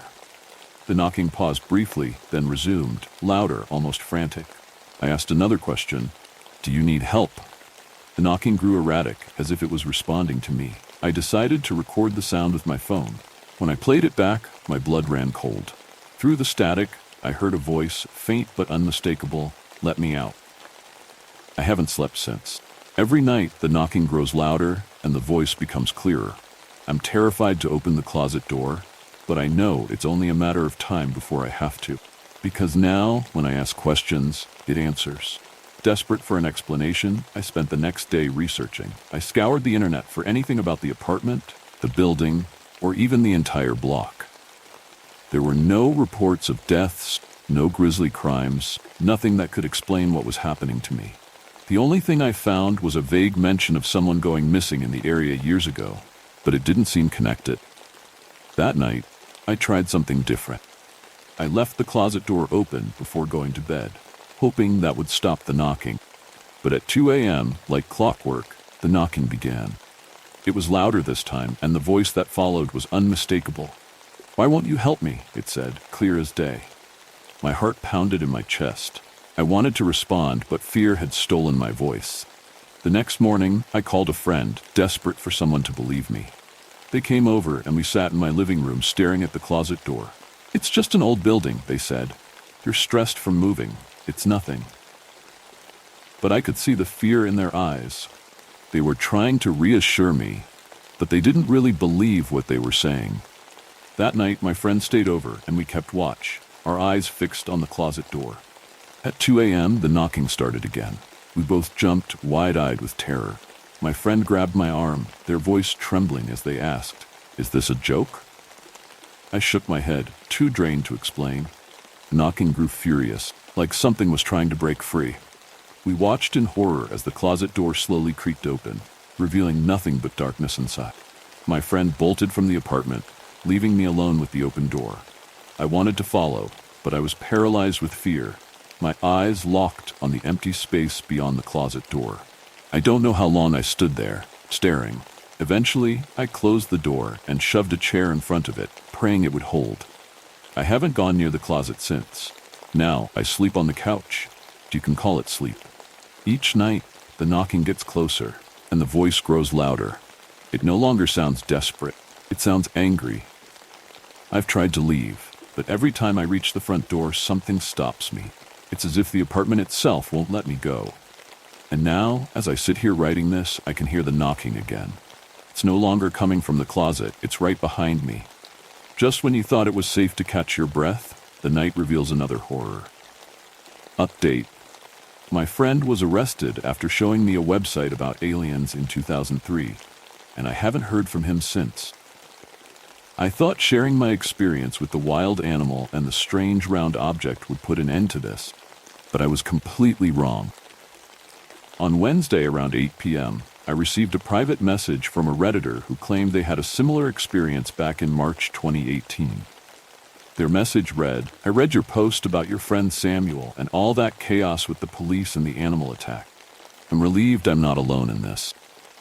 In March 2018, I was sitting in my backyard when a dark circular object landed just feet away from me. It was in the glow of my backyard light, jet black and shiny. My experience wasn't exactly like yours, though. I woke up in a hospital bed, told that I had been found unconscious and heavily bleeding on the sidewalk outside my house. I had no memory of what happened, so after being released from the hospital, I asked my neighbors if they saw me that night. They all said the same thing. They slept peacefully and weren't disturbed by anything. Your post brought that night back to me. It's something that's always haunted me. I hope you find out what happened to you and your friend. Reading about someone else's similar experience was somewhat reassuring, but things took an even stranger turn after that. On Thursday, I found a USB drive with a sticky note attached to it on my doorstep. The note simply read, "Play me. Did Anthony leave this for me?" I figured I should play whatever was on it. Better that than dealing with a haunted house. I went back to my living room, plugged the drive into my phone, and found a video file. I tapped it, and the video started playing. On screen was an elderly, bald man speaking in a mix of English, French, and Korean, with English subtitles at the bottom. The translation was rough, but here's what it said. "Hello. This may seem unusual, but here it is. On September 1st, 2003, you experienced an unjust event involving certain individuals and a dog. You may recall a man named Samuel Furtado being arrested by men in unmarked tactical gear. If you remember this, write yes on the sticky note attached to this drive, leave it where you found it, and come to a spot 500 feet from Nineveh Road, 1 mile away from North Road Ridge East. You cannot meet at the designated time. Write a new time and location on the sticky note, and leave the drive with the note attached where you found it." They knew Samuel? They had answers? I followed the instructions, then carried on with my night. I looked up the location. It was in the middle of a field outside of town. The next morning, I checked my doorstep and found the USB drive was gone, along with the sticky note. I hoped this would lead to something conclusive. I need to find Samuel. There's so much I need to catch up on with him. I texted 2 of my friends, Charlie and Anthony, telling them about the USB, the video, and asking if they'd join me at the meeting spot. They were already familiar with the night Samuel was arrested, the website he'd shown me, and the bizarre night I was attacked and encountered that round object. Anthony was particularly interested in the object and the website. It inspired him to write fictional CIA articles about aliens, higher dimensions, and alternate realities. He taught me that you don't need a narrative to make something compelling, but I'm hungry for answers. Charlie, on the other hand, is skeptical about aliens and thinks the UAPs in those Pentagon videos are just balloons. Despite his disbelief, I need him there. He's great in a crisis. They both agreed to meet me. We arrived around 11 p.m. It was pitch dark except for the light from our phone flashlight. All I could hear was the chirping of crickets, until Anthony spoke up. "You sure we're about to see a UFO?" I chuckled. "It's crazy, I know." Charlie scanned the field with his light. "What should we do while we wait?" We passed the time talking about our day, nothing too serious. Anthony eventually steered the conversation toward aliens. About half an hour later, I noticed something strange. I looked behind me, then at my friends. "Guys," the cricket stopped chirping. Charlie scanned the field again. "Yeah, it's way too quiet. This is weird." Suddenly, a bone-chilling growl startled us. Anthony and Charlie jumped, their eyes locking on the source of the noise. We saw the grass rustling, and all 3 of us bolted toward the road. As I ran through the corn stalks, I felt something breathing down my back, a pit forming in my stomach. Just 20 feet from the road, bright white light flashed in the corner of my eye. I tripped over something and landed hard on my right arm. Dread filled me as I braced for an attack. I tried to get up, but my body wouldn't respond. Tried to call out to my friends, but no sound came out. Creature sniffed at my legs, then my arms. Being paralyzed made the adrenaline rush even worse. The animal sniffed my face, then growled. Just when I thought I was done for, I heard a gunshot. A second later, the animal collapsed on top of me. Anthony's voice cut through the chaos. Is it dead? I still couldn't speak. Anthony approached, shining his flashlight on the animal's midsection, then its head. Its head was resting on my jaw, so the light was right in my eyes too. Gasped. Oh my God. Kept the light on my face, staying silent. After about 10 more seconds, I twitched. My toes, fingers, hands, and head all could move again. Anthony sighed in relief. Okay, good. Dude, I thought I hit you too. Something told me you were right behind me. As I got back on my feet, a bright flash of light caught my attention. I looked up and saw the faint outlines of two round objects hovering near each other. My heart sank. I took a few steps back. Anthony shone his light on them, barely illuminating the object. Holy crap, Charlie exclaimed. One of the round objects started moving toward me. I turned and sprinted for the road. Once I reached it, there was another flash of light, followed by a loud boom that left my ears ringing and my adrenaline spiking. I dashed across the road into the cornfield. Another flash, another boom, then another. The explosions were getting quicker. I could only run so fast. Eventually, the sounds began to fade. I looked back to see the two objects chasing each other. One was on fire, and then it was hit by another explosion. They were fighting? I was told to be in this spot, or at least close to it. What was I supposed to do now? The flaming object hovered toward me. As I prepared to keep running, it was struck again and crashed to the ground with a metallic thud. The victorious object stayed in the sky, while the defeated one burned in the field. I did not expect to see anything like this. What the hell is happening? Charlie said. I knew they were real. Fuck yes, Anthony shouted. I've never seen anything like that before.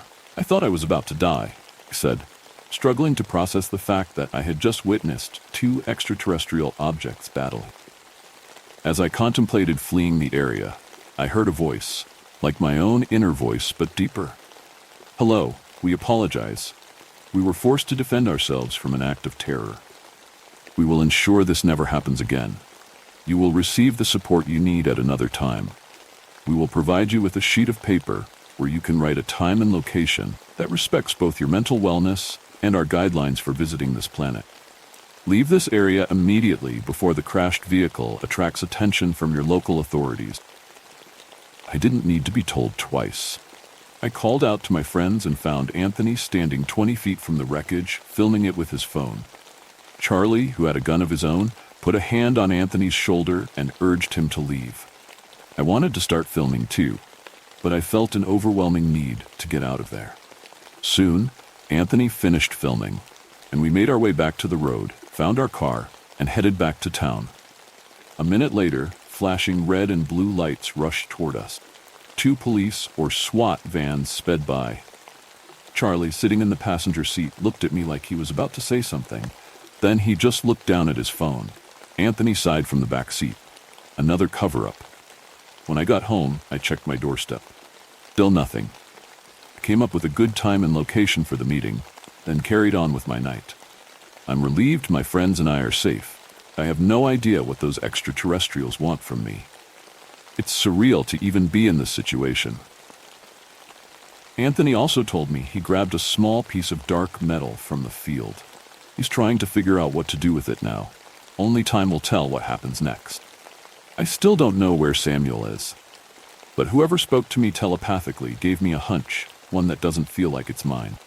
A hunch that someone will post something here soon that will lead me to the answer. It better be soon. One nightmare may be over, but another is eager to take its place. Let's step into the next shadow. Shadows of Deception, Part 1. I was barely holding on, drifting through life like a ghost clinging to the edges of a world I didn't belong to anymore. My 20s were supposed to be the best years of my life, but instead, I felt like I was living in the last stretch of a nightmare that wouldn't end.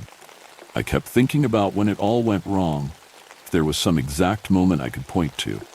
Maybe it was that night, the night my family died, their screams echoing in my ears, or maybe it was something else, something that had been broken inside me long before then.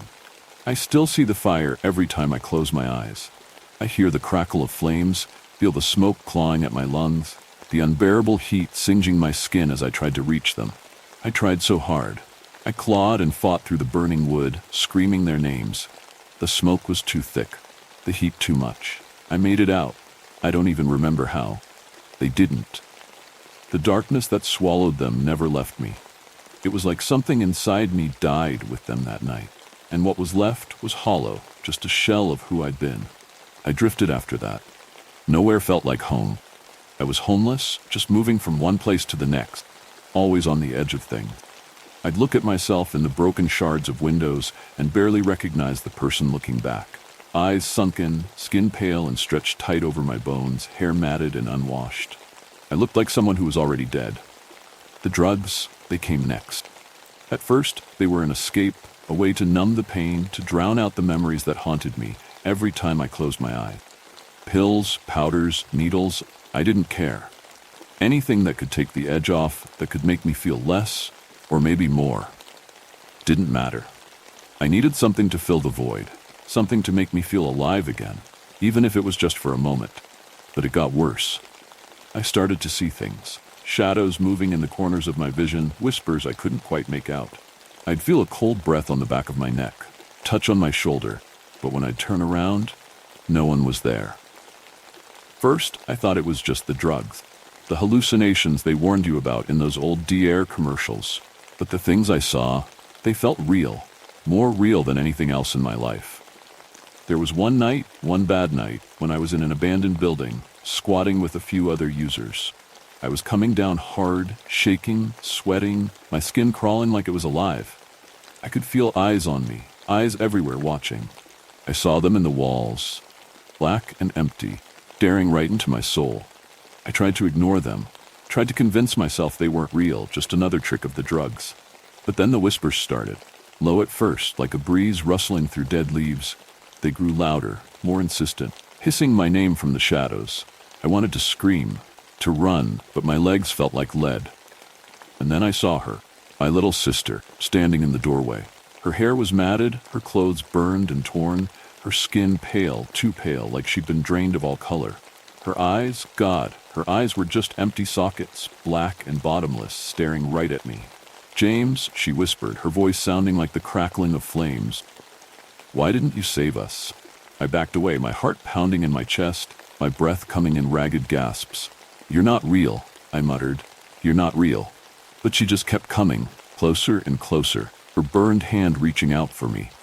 The smell of smoke filled the air, choking me. I turned, desperate to get away, but everywhere I looked I saw them, my parents, my sister, their skin charred and blistered, their eyes dark pits that seemed to swallow the light.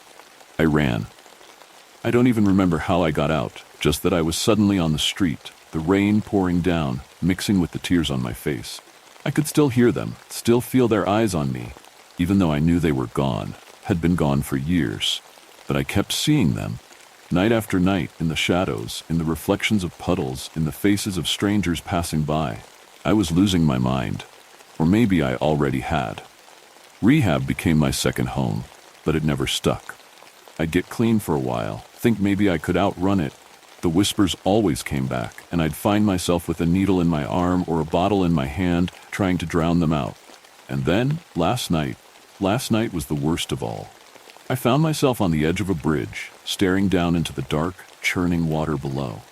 I thought about jumping. I thought about the cold rush, the silence that would follow. No more pain, no more ghosts. But then I felt something behind me, something cold and heavy, like a presence pressing down on me. I turned, and there was that light again, flickering in the distance, casting those long, twisted shadows. Felt like it was calling to me, pulling me in. I don't know why, but I started walking toward it, my feet moving on their own. I felt like I was being dragged toward something waiting in the dark. Something that knew me, something that wanted me. And in that moment, I realized I was more afraid than I'd ever been, because for the first time, I wasn't sure if what I was seeing was real, or if I was finally slipping into the hell I'd been running from all along. I kept seeing things, even when I tried not. I'd convince myself it was all in my head, just another trick of the drugs. But it didn't matter what I believed. The shadows were always there, lurking, watching. I felt like I was on the edge of something.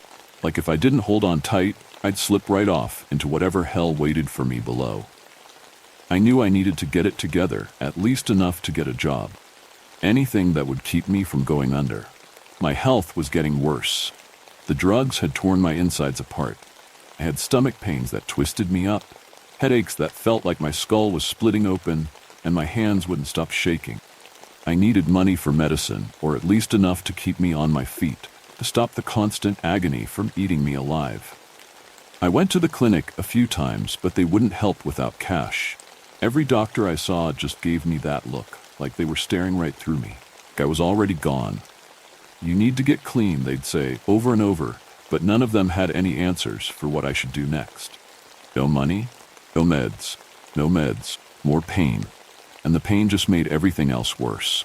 It was a loop, a vicious circle I couldn't escape. I managed to land 2 jobs, and I clung to them like lifeline. First was at a greasy fast food joint downtown. I'd show up before dawn, place still dark and empty, and start flipping burgers, oil and grease burning my eyes and filling my lungs. I'd smile at the customers when they came in, even when their stares made my skin crawl, even when I thought I saw shadows shifting just behind their shoulders. I kept telling myself it wasn't real, that I was just tired, just worn down. The other job was at a restaurant a few blocks away. Nights, mostly, scrubbing dishes until my hands bled. The kitchen was hot, the steam sticking to my skin, making my head pound. I'd hear whispers sometimes, voices I didn't recognize, but I kept my head down, kept my hands moving. I couldn't afford to lose either job. I needed every cent. I'd work back-to-back shifts, running from one job to the other, barely sleeping, barely eating. My body ached constantly, and I was so tired all the time. I'd feel my chest tighten with every breath. My hands shake as I tried to steady the dishes or flip the patties. My vision would blur, and I'd see things out of the corner of my eye. Faces in the steam, shadows darting across the tiles, flickers of movement just beyond the light. But I couldn't stop. Couldn't. I needed the money too badly. I needed the meds that might make the pain go away, even just a little. I needed something to hold on to, something that felt real. One night, after finishing a late shift at the restaurant, I stumbled outside into the cold air, feeling like I'd been hit by a truck. My head was pounding, my vision swimming, and I could barely stand. I leaned against the wall, trying to catch my breath. That's when I saw it again. A light flickering in the distance. Brighter this time, more inviting. Couldn't look away. I felt something pull me, that same sensation from the bridge, that feeling like I was being dragged toward it, like it had its hooks in me and wouldn't let go. My heart pounded in my chest, and I tried to turn away, tried to run, but my feet wouldn't move. I couldn't stop staring.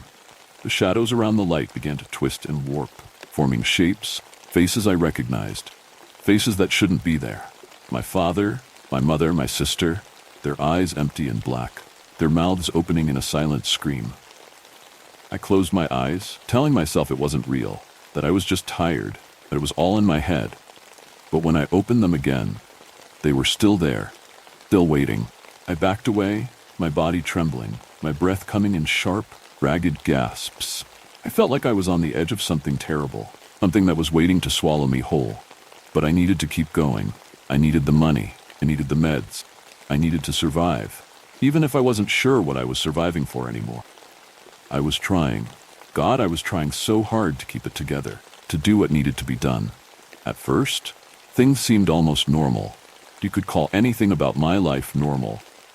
I'd show up at the fast food joint early, before the sun was even up, and keep my head down, focus on the grill, the sizzle of the meat, rhythm of the work. I thought if I kept my hands busy, kept my mind focused, maybe the shadows wouldn't find me. Maybe I could just push through. At the restaurant, I did my best to blend in, to disappear among the steam and the clatter of dishes. I'd stay quiet, keep my eyes on the dirty plates, moving from sink to sink, scrubbing until my fingers were raw and bleeding. I didn't talk to anyone unless I had to. I'd avoid eye contact because sometimes when I looked too close, I'd see things in their faces, flickers of something dark, something that wasn't quite human. But it didn't take long before people started to notice. They'd catch me staring at nothing or jumping at shadows, my hands shaking as I worked. Once, while flipping a burger, I saw a face in the grill's reflection. My sister. her eyes empty, her skin burned and charred. And I dropped the spatula. The hot oil splashed up, burning my arm, and I screamed, the sound tearing out of me like a wounded animal. The customers looked up, their faces twisted with confusion and a hint of fear. The manager called me into his office that day.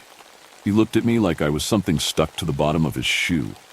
"James?" he said, his voice low and cautious, like he was talking to a stray dog. "You're scaring the customers. You keep zoning out, talking to yourself. You're distracted. I don't know what's going on with you, but we can't have it here. You're done." I tried to explain, to say it was just a rough patch, that I needed this job, that I'd get better. But he just shook his head like he'd already decided. "Sorry," he said, but his eyes were cold. "I can't help you." I left without saying another word, my head buzzing, my chest tight. I still had the other job. I could make it work. I had to. But it wasn't long before things got worse at the restaurant. The whispers in the kitchen grew louder, more insistent. I'd hear my name, called from the shadows, from behind the closed doors of the walk-in freezer. "James, James," over and over, a low, breathy chant. I'd turn, but no one was there. The other workers started avoiding me, their eyes darting away when I looked at them. Then there was the night I saw her again, standing in the doorway to the dish pit. Just a silhouette at first, but I knew it was her. My little sister, her hair matted, her face half burned, one eye a black, empty socket. She was staring right at me, her mouth moving but no sound coming out. I dropped a stack of plates. They shattered on the floor, and I fell back, clutching my chest, my breath coming in short, panicked gasps. The chef rushed over, his face flushed with anger. "What the hell, James?" he shouted, grabbing me by the arm. "You're freaking everyone out. You keep talking to yourself, seeing things that aren't there. I don't know what you're on, but you can't do that here. You're done. Get out." I tried to argue, to say I wasn't on anything, that I needed this job, that I just needed help. But he wouldn't listen. He shoved me toward the back door, and I stumbled out into the alley, cold night air hitting my face like a slap. I stood there for a moment, stunned, my heart pounding in my chest. I felt the world spinning around me, faster and faster, the shadows stretching and twisting, reaching out for me. I was back where I'd started. No job, no money, no way to get the meds I needed, no way to keep the pain at bay. I was losing everything, slipping further into the darkness, and I didn't know how to stop it. I could feel something closing in, something hungry, something that wanted me. I was terrified, because I was starting to think maybe it was me. I sat alone in my cramped, dark apartment, staring at the flickering TV screen. The walls seemed to close in around me, pressing tighter with each breath I took. My hands were still shaking from the panic of being fired from both jobs, the reality of it sinking in like a knife. I felt like the floor had dropped out from under me, like I was falling through empty space, and I had no idea where I'd land. I couldn't stop thinking about the future, the empty days stretching out ahead of me, one after another, like a line of dominoes waiting to fall. How was I supposed to survive? I had nothing. No job, no money, no way to get the medicine I needed to keep the pain at bay. My stomach twisted in knots, a dull ache spreading through my body. I'd been scraping by on what little I had left, and now even that was gone. The shadows in the corners of the room seemed to grow darker, thicker, like they were creeping toward me, reaching out with long, twisted fingers. I'd feel their cold breath on my neck, hear the low, whispering voices circling in my mind. My family's voices, calling my name over and over in a low, mournful chant. I pressed my hands to my ears, trying to drown them out, but they only grew louder, more insistent. I needed a way out, some kind of lifeline, anything to keep from sinking deeper into the darkness. I stared at the TV, not really seeing it, my mind drifting, when an advertisement caught my eye. The screen flickered, showing a bright, cheerful logo. Cartoonish little character bouncing around, waving a tiny sign that read, "Tiny task. Need a job? Need extra cash? We've got the answer for you." The ad shifted to show a young woman with a bright smile, standing in front of a sleek, modern office. Are you struggling to make ends meet? Feeling like you're out of options? Tiny Task is here to help. We specialize in finding small jobs, quick gigs, and easy tasks that anyone can do from home. No experience necessary. Just sign up, and we'll match you with the perfect opportunity. Call now and start earning today. The screen flashed with a phone number and a website link. The woman's voice bright and encouraging. Don't wait. Take control of your future now. Tiny Task is the solution you've been looking for. I stared at the screen, my heart pounding in my chest. I knew it was probably a scam, just another trick to lure in desperate people like me. But what choice did I have? I needed something, anything, to keep going, to keep the ghosts at bay. I grabbed my phone, my hands shaking as I dialed the number, my breath catching in my throat. The line rang once, twice, and then clicked over to a cheerful, automated voice. Welcome to Tiny Task. We're so glad you called. Please hold while we connect you to one of our representatives who can help you find the perfect opportunity. I waited, listening to the tinny hold music, my heart thudding in my ears. I felt a strange mix of hope and dread, like I was standing on the edge of a cliff, not sure whether I'd fly or fall. The line clicked again, and a warm, friendly voice came through. Hi there. Thank you for calling Tiny Task. How can we help you today? I swallowed hard, my mouth dry, and forced the words out. I need a job, I said, my voice barely more than a whisper. I need something. Anything. The voice on the other end chuckled softly. You've come to the right place, my friend. We've got just the thing for you. All you need to do is follow a few simple steps, and you'll be on your way to earning money in no time. Are you ready to get started? I nodded, even though I knew they couldn't see me. Yeah, I whispered. I'm ready. Great, the voice replied, a hint of excitement in their tone. We're going to help you turn things around. Just you wait. Your luck is about to change. I didn't know why, but something about the way they said it sent a shiver down my spine. The shadows in the room seemed to shift, drawing closer like they were listening. I held my breath, clutching the phone tighter, feeling a strange sense of unease. But I needed this. I needed something to hold on to. And I was willing to do whatever it took, even if it meant stepping into the unknown. Okay, I said, my voice trembling just a little. What do I need to do?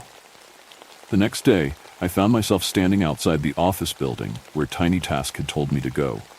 It was a sleek, modern place with mirrored windows that seemed to swallow the morning light. My reflection stared back at me, hollow-eyed and tired, and I could see my breath in the cold air as I waited. The lobby was bright and clean, filled with plants and cheery posters advertising all kinds of odd jobs: dog walking, flyer delivery, virtual assistant gigs, stuff that seemed simple enough, easy enough. I hoped whatever they had for me would be just as straightforward. I needed this job. I needed the money. I couldn't afford to mess this up. A smiling receptionist led me to a small room in the back, where a man in a crisp suit waited. He had a friendly, practiced smile, the kind that didn't quite reach his eyes. James, he said, shaking my hand a bit too firmly. Glad you could make it. We've got a great little job for you today. Easy, quick, and it pays well. I nodded, trying to hide the unease bubbling in my stomach. Yeah, I'm ready. What do you need me to do? He handed me a set of keys, a nervous grin on his face. We've got a car out back that needs a good cleaning. Just a simple detail job, inside and out. Shouldn't take more than an hour. And for your trouble, we'll pay you $500. Cash. My eyes widened at the amount. $500? Just to clean a car? That was more than I made in a week at either of my old jobs. Couldn't believe it. 500? I repeated, my voice a mix of disbelief and hope. Man nodded, his smile widening. That's right, we pay well for good work. Just head around back to the parking garage. You'll find the car waiting for you. It's a black sedan, plate number 8Y3K2R. Can't miss it. I took the keys, muttering a quick, thanks, before heading out to the parking garage. My heart was pounding in my chest, a mix of nerves and excitement. This could be it. The break I needed, a chance to get back on my feet, to start pulling myself out of this hole I'd been sinking into for so long. The garage was dark and cold, shadows stretching out between the rows of cars. I found the black sedan easily, parked in a far corner, away from the other vehicles. It looked normal enough from the outside, just a bit dusty, like it had been sitting there for a while. I opened the driver's side door, and the musty smell hit me immediately. Stale air and something faintly metallic. I grabbed a rag and some cleaner from a cart nearby and started wiping down the dashboard, trying to keep my mind from wandering, from drifting back to the shadows that always seemed to be watching. I moved to the back seat, scrubbing at a few scuff marks on the upholstery when I saw it. Blood. There were faint reddish stains on the seat cushions, barely visible in the dim light, unmistakable. My breath caught in my throat, and my hands froze. I blinked, trying to convince myself it was just a trick of the light, but when I reached down and touched the fabric, my fingers came away sticky and red. My heart began to race, my palms slick with sweat. Forced myself to keep going, pulling open the back door. I needed to see if there was more, needed to know what I was dealing with. As the door swung open, I stumbled back, my stomach lurching. There, slumped in the back seat, was a woman's body. Her eyes were wide open, staring blankly at the ceiling, her skin pale and waxy. She was wearing a white dress, now stained red with blood that had soaked into the fabric. Her hands were limp, one arm dangling off the edge of the seat. Small pool of blood gathering beneath her. I felt my throat tighten, a scream building inside me, but no sound came out. I backed away, dropping the rag and cleaner, my hands trembling. My mind was racing, trying to make sense of what I was seeing. I needed to get out, needed to call someone to report this. I fumbled for my phone and dialed the number Tiny Task had given me. My fingers shaking so badly I nearly dropped the phone. The line clicked and the same warm, friendly voice answered. Tiny Task, how can we assist you? There's a body, stammered, my voice barely above a whisper. In the car, there's blood everywhere, a woman. The voice on the other end paused, then laughed softly. I think you might be mistaken, James. There's no body in that car. Maybe you should take another look. I frowned, my breath coming in shallow, panicked gasps. No, I saw her. She's right there in the back seat. I'm not imagining it. Just check again, voice said, still calm, still friendly. You'll see. My hand was trembling as I lowered the phone and slowly turned back to the car, my heart pounding in my chest. I took a step closer, peering through the open door, my breath hitching in my throat. The back seat was empty. No body, no blood. Just a clean, pristine interior. The white dress I had seen now folded neatly on the seat, spotless, untouched. I blinked, rubbing my eyes, trying to make sense of what I was seeing. I felt dizzy, my head spinning, my thoughts a tangled mess. I swear I saw, I muttered to myself, backing away. Are you okay, James? The voice on the phone asked, a hint of concern in their tone. I swallowed hard, feeling my throat tighten. Yeah, I whispered, more to myself than to them. Yeah, I'm fine. I must have been seeing things again. Voice chuckled softly. No worries, James. Just finish up the task and the money will be yours. You're doing great. I nodded, my mind still reeling, trying to push away the images, trying to convince myself it was all in my head. Just another hallucination, another trick of my broken mind. Deep down, couldn't shake the feeling that something was very, very wrong. Finished cleaning the car, my hands still shaking, but at least the money was real. Crisp green bills felt like a lifeline as I stuffed them into my pocket. It was enough to get my medications, to ease the pain that had been clawing at me for so long. For a moment, the shadows seemed to recede, and I dared to hope that maybe, just maybe, things might start to turn around. The next day, I returned to Tiny Task's office, feeling a mix of anxiety and anticipation. I needed the money, and the jobs they offered seemed to pay more than anything else I could find. When I walked in, the same cheerful receptionist greeted me with a smile. Good to see you again, James. Ready for your next task? I nodded, trying to ignore the unease gnawing at my insides. Yeah, I'm ready. What's the job? The man in the suit met me in the small room again, his smile just as practiced. We've got a new task for you. It's a bit different this time, but it pays well. $1,500. All you need to do is clean a grave. It's a bit unusual, but it shouldn't be too hard. I blinked, trying to process what he was saying. Grave, repeated, my voice laced with disbelief. Why would a grave need cleaning? The man's smile didn't waver. It's a special request.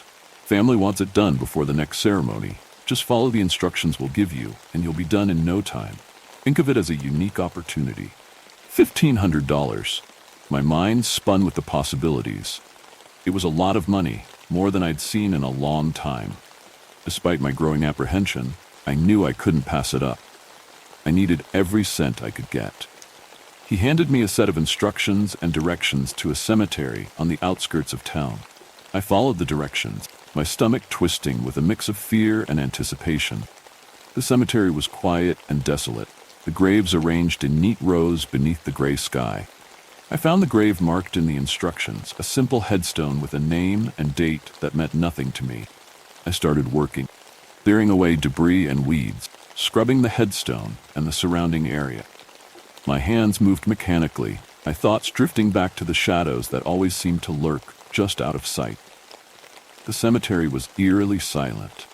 Only sound the faint rustle of leaves and my own labored breathing. As I worked, I noticed something strange about the headstone. The name and date carved into it were familiar, but I couldn't quite place them.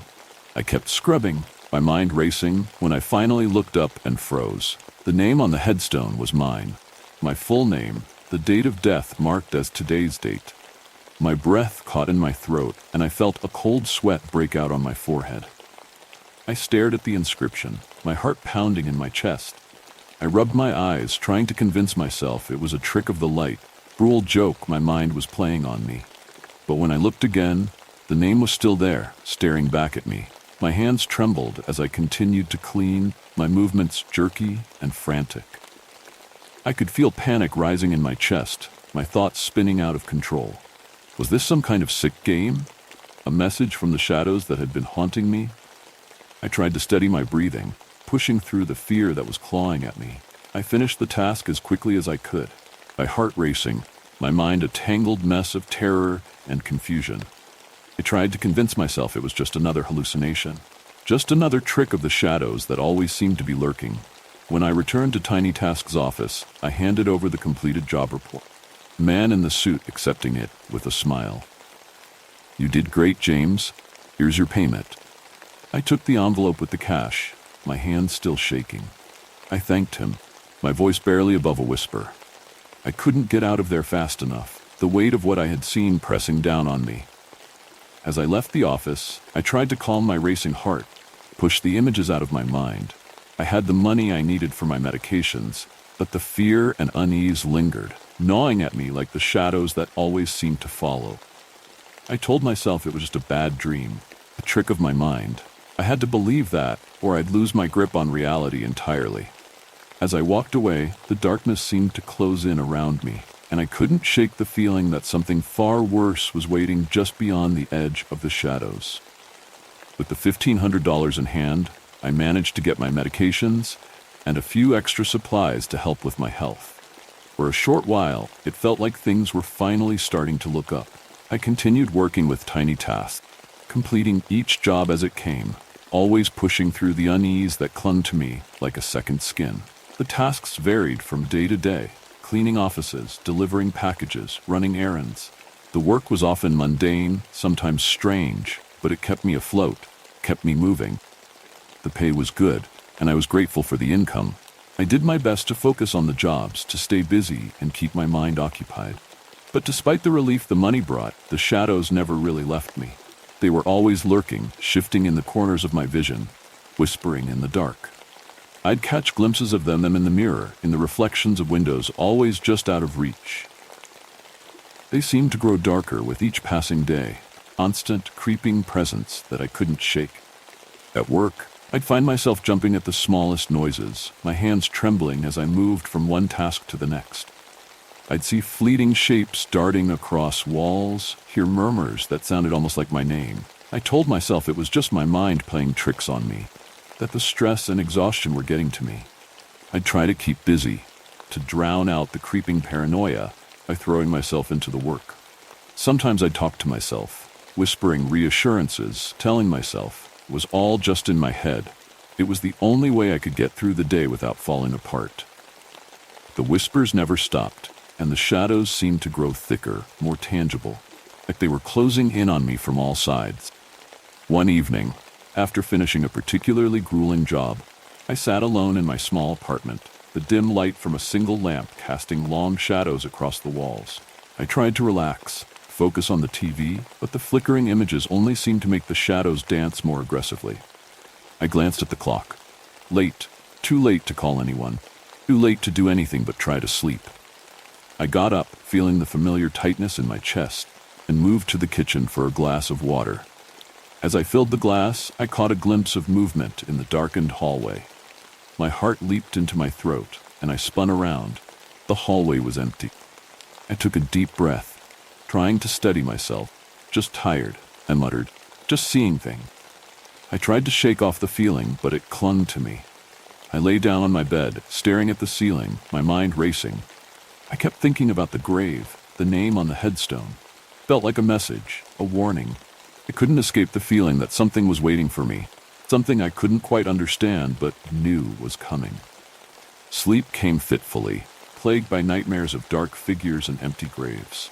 I'd wake up in a cold sweat, the shadows in my room stretching and shifting in the dim light, my breathing shallow and rapid. Despite everything, I kept going, kept working, and kept taking the pills that helped dull the pain. I tried to focus on the little victories, the times when I'd complete a job and earn enough to buy groceries, pay the bills, keep myself going. But no matter how hard I tried, the shadows were always there. Persistent, oppressive presence that I couldn't escape. And the longer I worked for tiny tasks, the more I wondered if they were somehow connected to the darkness that followed me. I couldn't shake the feeling that I was in deeper than I'd ever realized, that each task I completed was pulling me further into something I didn't fully understand. As I continued with the work, I tried to hold on to the hope that maybe, just maybe, things would get better. I hoped the shadows would eventually fade, fear and anxiety would diminish.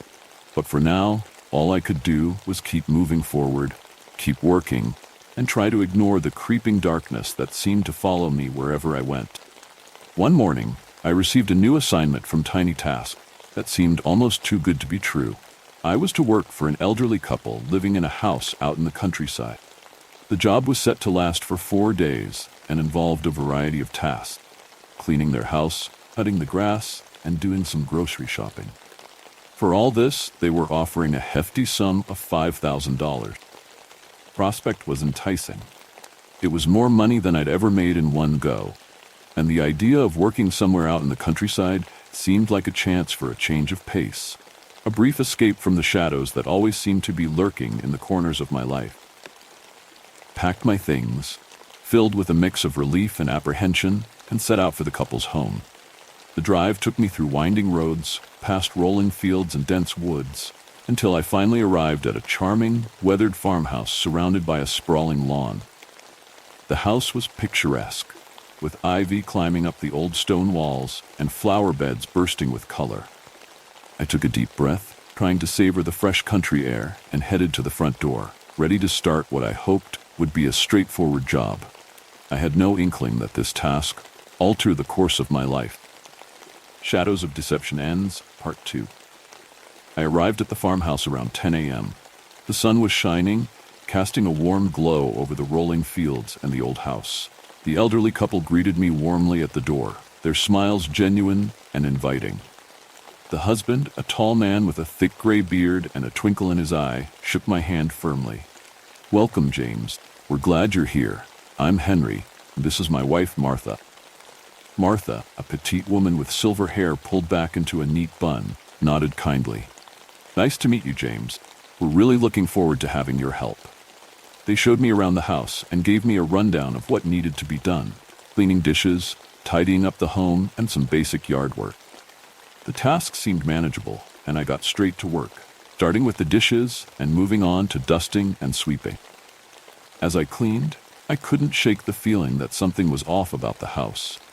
The air felt heavy, almost oppressive, and despite the warmth of the sunlight streaming in through the windows, the house seemed to have an unshakable chill to it. There was a sense of sadness that permeated the space, an underlying current of melancholy that I couldn't quite pinpoint. The walls were lined with old photographs, faded and dusty, depicting scenes of a life lived long ago. The furniture was antique, covered in delicate lace and intricate carvings, adding to the house's quaint charm, but also giving it a slightly eerie feel. Every now and then, I'd catch a glimpse of something out of the corner of my eye, a shadow flitting across a room, fleeting sense of movement. I'd turn quickly, but nothing was ever there, and the feeling would pass. Still, it left me with an uneasy feeling that I couldn't shake. Henry and Martha were kind and attentive, occasionally stopping by to check on my progress and chat about the tasks at hand. They seemed genuinely nice, but their conversations were often punctuated with pauses, as if they were carefully choosing their words. Despite their friendly demeanor, I couldn't ignore the growing sense of dread that seemed to settle in with every passing hour. The house was beautiful but carried an almost palpable sadness, a weight that pressed on my shoulders and made it hard to fully relax. I pushed through the discomfort, focusing on the tasks I had been assigned. I needed this job, needed the money, but as the hours passed, the shadows in the corners of the house seemed to grow longer, darker, and the unsettling feeling continued to linger, refusing to let go. As I continued cleaning, I ventured into the back rooms of the house. In one of the rooms, I found a collection of framed photographs neatly arranged on a wooden shelf. Dust had settled on the frames, making them look even older and more faded.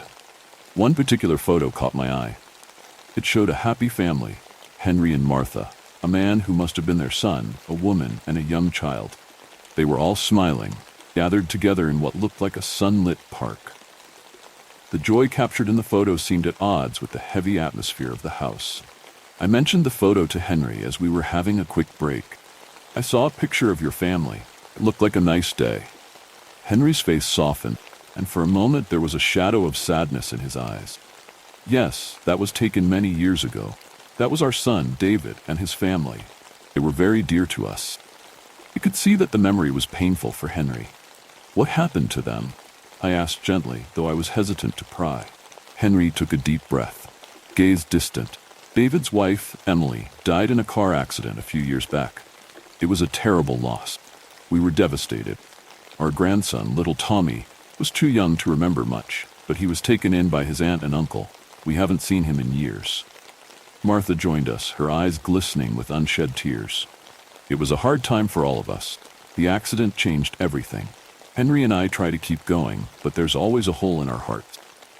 I nodded, feeling a pang of sympathy for the couple. It was clear now that the sadness in the house was rooted in their grief and loss. The weight of their sorrow seemed to have settled into the very fabric of the home. "I'm sorry for your loss," I said, feeling a deep sense of empathy. "It must have been incredibly difficult." Henry gave a somber nod. "Thank you, James. It was. It still is." As I resumed my work, the picture of the family stayed in my mind. It made sense now why the house felt so heavy with sorrow. The sadness was not just a lingering atmosphere, but a reflection of the couple's profound loss. I tried to respect their grief, working with a bit more sensitivity, and hoped that in some small way, my presence and help might ease their burden, even if just a little. After finishing up inside the house, I moved to the yard work. The grass was overgrown and wild, and the garden needed some serious attention. I pushed through, focusing on the task at hand, hoping that the fresh air and physical labor might help clear my mind. As I worked, I noticed two small, weathered gravestones tucked away in a corner of the garden, partially obscured by the tall grass and weeds. I walked over, my heart sinking as I read the inscriptions. One was for Emily, and the other for David. The dates confirmed the tragedy Henry had mentioned. I stood there, stunned, my mind racing. Why were their graves here, in the garden of their parents? The sight felt like a cruel twist, a constant reminder of the pain that lingered in this place. While I tried to process the shock, I began to see shapes moving in the corners of my vision. Shadows that seemed almost human, flickering in and out of existence. I squinted, trying to make sense of them, and saw figures emerging from the edge of the garden. A woman and a man, their faces indistinct but undeniably familiar. The shadows of Emily and David seemed to move with a mournful grace, their forms blending into the surrounding darkness. My heart pounded in my chest, and a cold sweat broke out across my forehead. The apparitions felt so real, so tangible, and the grief they exuded was overwhelming. Terrified and unable to bear the sight any longer, I ran back to the house, my breath coming in ragged gasps. I burst through the door, seeking refuge in the familiarity of the couple's presence. "Henry, Martha," I called out, my voice trembling. I saw them. I saw Emily and David. Their graves, shadows of them in the garden. I don't know what's happening. I'm so scared." Henry and Martha exchanged worried glances. Martha moved to my side, guiding me to a chair and offering me a glass of water. "Calm down, James. It's all right. Been a long day, and it's normal to be tired." Henry sat down next to me, his expression gentle but serious. "You've had a lot to handle today. Sometimes when we're exhausted and dealing with emotional work, our minds play tricks on us." I tried to steady my breathing, clutching the glass of water as I fought to regain my composure. But they looked so real. Shadows. I don't understand. Martha placed a reassuring hand on my shoulder. "It's okay. The house and the garden can be overwhelming, especially with everything that's happened here. We'll finish up tomorrow. For now, you should rest." I nodded, feeling both relieved and deeply unsettled. The shadows, the graves, was all too much. I was grateful for their understanding and the chance to take a break. But the images of the apparitions stayed with me, haunting my thoughts as I tried to calm myself. That night, I lay in the small guest room they had provided, the darkness around me feeling heavier than ever. Despite my exhaustion, sleep eluded me, and the eerie presence of the shadows seemed to follow me into my dreams. The house and its sorrowful past weighed heavily on me, and I couldn't shake the feeling that something more sinister was at play. The next morning, I woke up early, determined to shake off the fear from the previous day. I decided to make breakfast for Henry and Martha, hoping that some normalcy might help me feel more grounded. I prepared a simple meal, eggs, toast, and coffee, trying to focus on the comforting routine of cooking. When I served the breakfast, Henry and Martha seemed genuinely appreciative. The meal was a small but meaningful gesture, and their gratitude helped lift my spirits slightly. Afterward, I returned to the yard, continuing with the task. I finished up the lawn work and tidied the garden around the gravestones, pushing through my unease and focusing on the work at hand. Later in the day, it was time for the grocery shopping. I grabbed a list from Martha and headed out to the nearest store. I tried to stay calm, reminding myself that the previous day's experiences could have been a combination of exhaustion and stress. As I walked through the aisles, however, the unsettling feeling returned. The shadows that had haunted me in the garden seemed to follow me into the store. I caught glimpses of figures in the periphery of my vision, shapes that resembled Emily and David, moving among the shelves and around the corners. My heart began to race, and the air in the store felt thick with the same oppressive sadness I had felt at the house. I tried to focus on my shopping list. The shadows seemed to grow more distinct with every passing minute. I could almost hear whispers, soft and mournful, echoing through the store's fluorescent-lit aisles. My hands trembled as I picked up items, my eyes darting nervously to the edges of my vision. Desperate to escape the eerie sensations, I quickly finished my shopping and hurried back to the farmhouse. The drive felt interminable, and I was relieved when I finally pulled into the driveway, eager to be back in the relative safety of Henry and Martha's home. When I walked through the door, the familiar warmth of the house was a welcome contrast to the chilling experience at the store. Henry and Martha were in the kitchen, and I handed over the groceries with a sigh of relief. "I'm glad to be back," I said, trying to sound more confident than I felt. The store was a bit unsettling. Martha noticed the tension in my voice and gave me a concerned look. "You're still not feeling well? Maybe you should take it easy for the rest of the day." I nodded, grateful for their understanding. "I think that's a good idea. I just need to relax and clear my head." As the evening wore on, I tried to distract myself with mundane tasks around the house. The shadows continued to loom in the back of my mind. Every creak and groan of the old house seemed amplified. Every whisper of the wind outside felt like a reminder of the darkness I couldn't escape. The fear and exhaustion were wearing me down, and despite my best efforts, the sense of dread seemed to cling to me, refusing to let go. I hoped that a good night's sleep would bring some relief, but as I lay in bed, the shadows of Emily and David lingered in my thoughts, leaving me with a growing sense of unease. I was jolted awake by a piercing scream. The sound cut through the night like a knife, making my heart race. I scrambled out of bed, my mind racing with fear and confusion. I rushed to the living room, my footsteps echoing through the quiet house. What I saw when I reached the living room made my blood run cold. Henry and Martha were lying silent on the floor near the doorway. their bodies unnervingly still. My breath caught in my throat as I saw shadowy figures moving around them. Emily and David, their forms shifting and flickering in the dim light. I stood frozen, unable to process what I was seeing. The figures of Emily and David were unmistakable, their faces marked by the same mournful expressions I had seen before. The scene felt unreal, like a twisted nightmare come to life. My fear was so intense that tears began to stream down my face. As I stared in horror, the figures of Emily and David started moving toward me. Panic surged through me and I fell to my knees, sobbing uncontrollably. I could barely think, my mind overwhelmed by terror. The figures continued to advance, and just when I thought I couldn't take any more, they suddenly stopped and burst into laughter. The sound of their laughter was chilling, and I looked around in confusion. The shadows seemed to dissolve, and Henry and Martha slowly stood up, their faces twisted into wide, mischievous grins. They, too, began laughing heartily. The eerie atmosphere I had been fearing was now filled with strange, almost unsettling mirth.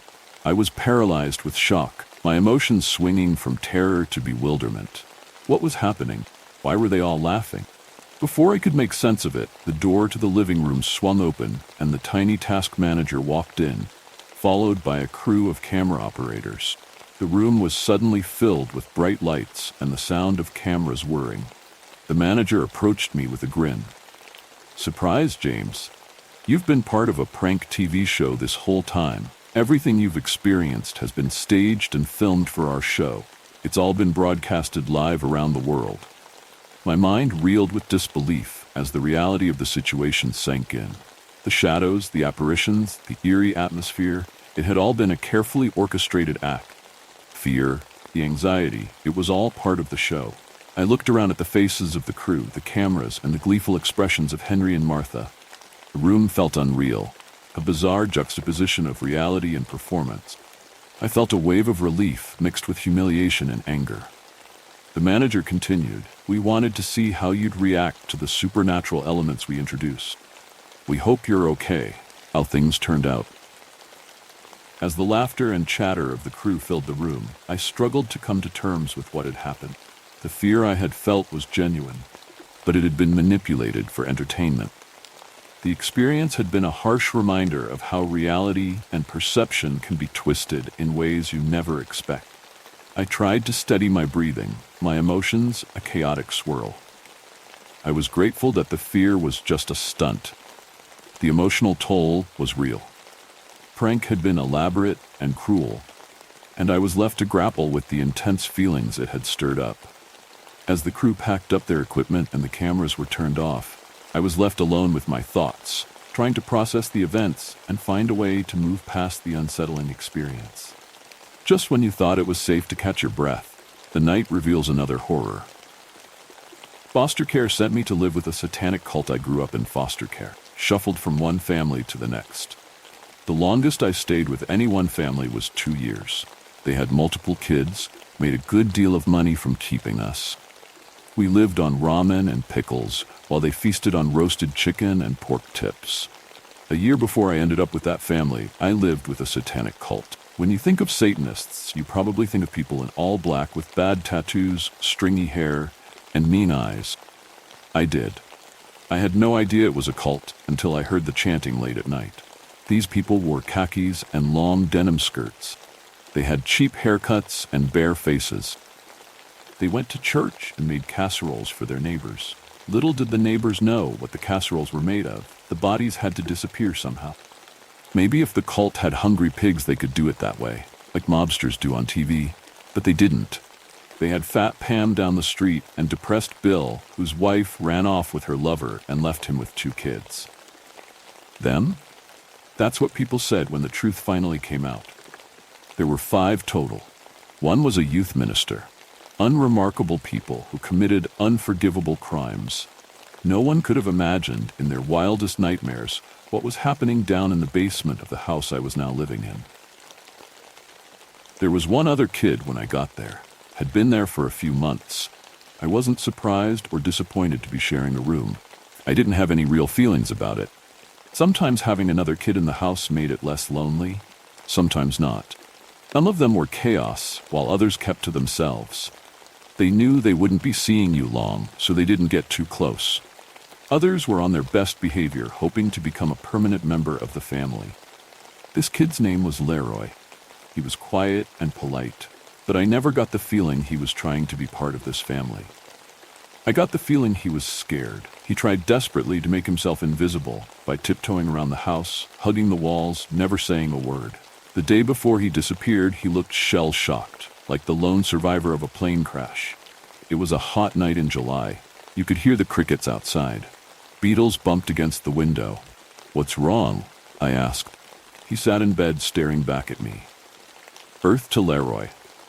Without a word, he disappeared under the covers and turned his back to me. Whatever, I thought. I went to bed. The next morning when I woke up, he was already gone. My foster parents, Frank and Linda, continued life as normal. Too much trouble. That's what Frank said when I asked about Leroy. "A real hellion," added Linda. "Leroy? The kid who always made his bed and cleared the plates?" Couldn't believe it. Even though Leroy rarely spoke, I felt his absence when he was gone. I was a little sad. He never said goodbye, but I guess he never said hello either. Less than a month after Leroy left, a hitchhiker stayed with us for 2 nights. He could have slept in Leroy's bed, but he said he didn't feel comfortable with that, so he slept on the couch. That made me trust him more. Under his scraggly beard, I guessed him to be in his mid-30s. But after he bathed and shaved, I got a good look at him, and I was shocked. He was younger than I thought, maybe 25. His face was hardened from too many drugs and too many nights spent on concrete. But his eyes were lively. There was still some happiness and hope left in there. That evening, he ate 2 turkey sandwiches and 3 bowls of tomato soup. He was ravenous. Unfortunately, I know all too well what that's like. There comes a point when you're so hungry it feels like your stomach is eating your throat. It's painful. You become delirious and desperate. When Linda tried to take his empty bowl, he insisted on washing it himself, as well as all the other dishes. Linda wasn't having it. She was a good host, or at least wanted to appear that way. Frank asked him about his life. His name was Charlie. He didn't like to stay in any one place too long. His dad was a military man who loved teaching him lessons with a leather belt. His mom was a ghost haunting the house, drugged up on Klonopin, floating from room to room when she wasn't asleep. His sister was the only one who loved him, and he her. She was 16 now. He showed us a friendship bracelet made of purple and pink yarn. This is his handiwork. He beamed when he talked about her. This was his most prized possession. Never took it off. Not when he took a bath. Not when he went to bed. He told us about the time a crazy guy tried to swipe it. I busted his lip wide open, even though I'm a pacifist. There was a silence. Then Linda served some lemon pie. I found Charlie's bracelet in front of the basement door. What was it doing there?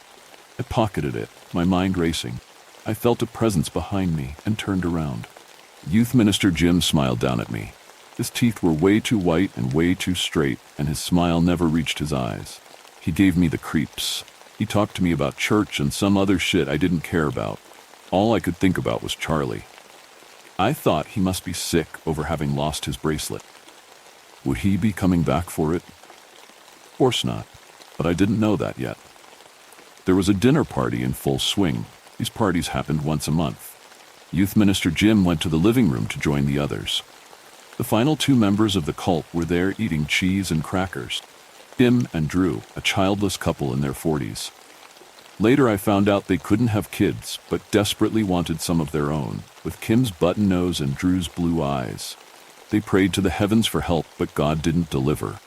So they turned elsewhere, and not to the fertility clinic. They couldn't afford it. Linda ushered them to the dining room. Tonight's meal was shepherd's pie. I didn't join. These dinners were for grown-ups only. I ate a ham sandwich alone in my room and drank the sweet drink Linda gave me. It would be at one of these dinner parties when I found out the truth. But it wouldn't be for another 2 months. And in that time, I didn't only find Charlie's bracelet, but other things as well, including a human tooth. Hard and small and a little yellow, I rolled it around in my palm. It looked like a piece of stained porcelain if it weren't for the silver filling in it. It was a tooth, unmistakable. Judging by the size, it was an adult's. But whose? Later during breakfast, I stared at Linda's mouth as she spoke. She wasn't missing any teeth from what I could see, and neither was Frank. Frank gave me a curious look but said nothing. I went back to eating my cereal. I kept all my findings hidden under my mattress. Charlie's bracelet, fake red fingernail, pink scrunchie, and now the tooth. Where did I find the other objects? I found the fingernail under a chair in the living room. I knew it didn't belong to Linda or Kim. They never wear nail polish, let alone fake fingernail. The pink scrunchie was lying right there near the trash bin. It certainly didn't belong to Linda. Her hair was too short. All these things were just lying around carelessly, as if I was meant to find them. Or maybe Linda and Frank thought nothing of them or me. Maybe they thought they could explain it away, or I wouldn't even ask about it. And they were right. Of course I didn't ask. Instead, I waited for the end of the month, which is when the dinner parties took place. Youth Minister Jim was always the one who talked the most. He droned on and on about church and activities and all the young lives he was shaping. Kim ate a piece of cheese, nodding along, half listening. Linda was in the kitchen preparing the meal while Frank was off doing who knows what, which left me alone with Drew. Drew was the most boring man in every way. He was the cure for chronic insomnia. He didn't ask anyone any questions, ever. Mostly just talked about himself, his boring job managing the local Kmart, and his lawn. He really loved taking care of and talking about his lawn for some reason. I guess it was his baby till he got a real one. My eyes were half closed. I could feel myself fading away from boredom when Linda came in. She ushered them to the dining room and set me to bed with a sandwich and my usual sweet drink. I sat in bed looking at that drink. It was sweet with a bitter aftertaste. I realized that I always got this drink at every dinner party. I thought maybe it was meant to be my special treat. Of course, I was an idiot. I was a light sleeper all my life, had to be, with some of the places I stayed. It was a survival mechanism. If I heard the bedroom door creak open, I was ready to run. But after this drink, I never woke in the middle of the night or at the slightest sound, and I'd always feel well rested in the morning. I tossed the drink out the window, and I waited. Within the hour, I heard it, faint chanting. With my ear to the basement door, I listened. I could barely make out the words. Tibi hoc corpus damus. Sounded like gibberish. I had no idea what it meant. I didn't need to know. I knew it was bad. Feel it. Outside, the wind howled and the treetops thrashed. My shaky hand turned the doorknob, my heart pounding in my chest like a jackhammer, and a tree branch smacked the window. I stifled a scream. Did they hear me? I stood frozen at the door listening as the chanting continued downstairs. They didn't know I was there. I thought about calling the police or social services. But then I remembered what happened a couple years ago when I was living with a handful of other foster kids in a small house in the middle of nowhere. Our foster mother was a mean old woman who painted her eyebrows on too dark and smoked long, skinny cigarettes. One of the older kids, Julie, called social services on her for putting out lit cigarettes on some of the kids' arms as punishment. Social services came out for a visit. Our foster mother said Julie was not only a liar, but in fact, it was Julie who put those cigarettes out on her brothers and sisters. Some of the other kids confirmed it, including me. We were all scared. I still feel guilty over it. Social services left, and that was that. A few days later, Julie ran away. Life was better on the streets than in a house like that. I was on my own now, just like Julie was then. Did Leroy feel alone too? I thought about his shell-shocked face. Had he seen or heard something? And did he ever really leave? What if he was down in the basement right now? Before I knew it, I was opening the door.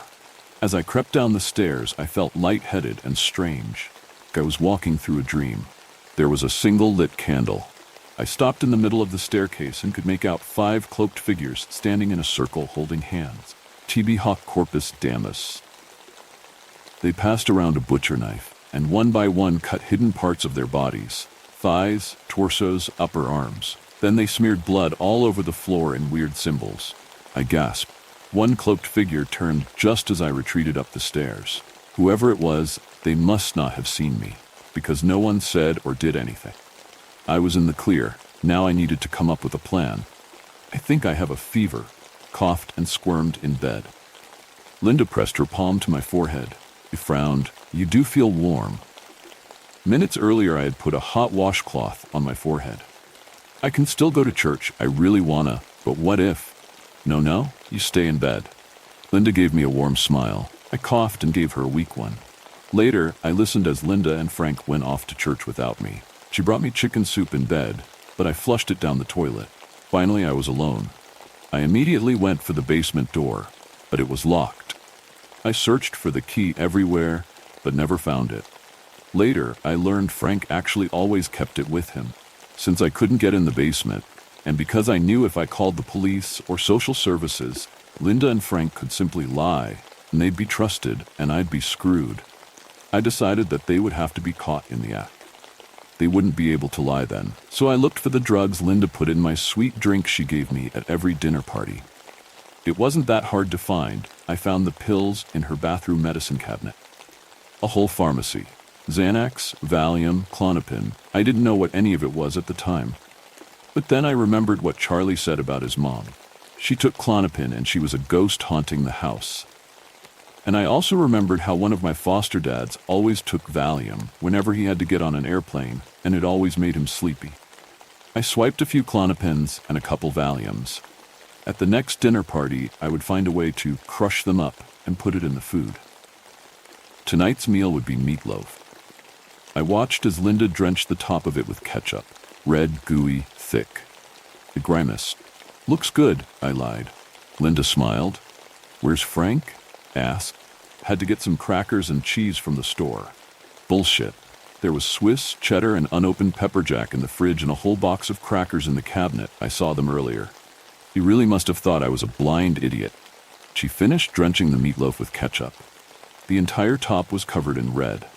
How was I going to put the crushed up pills in there? She was about to put it in the oven. What about onions? Bet it'd be good with onions. I tried to stop her.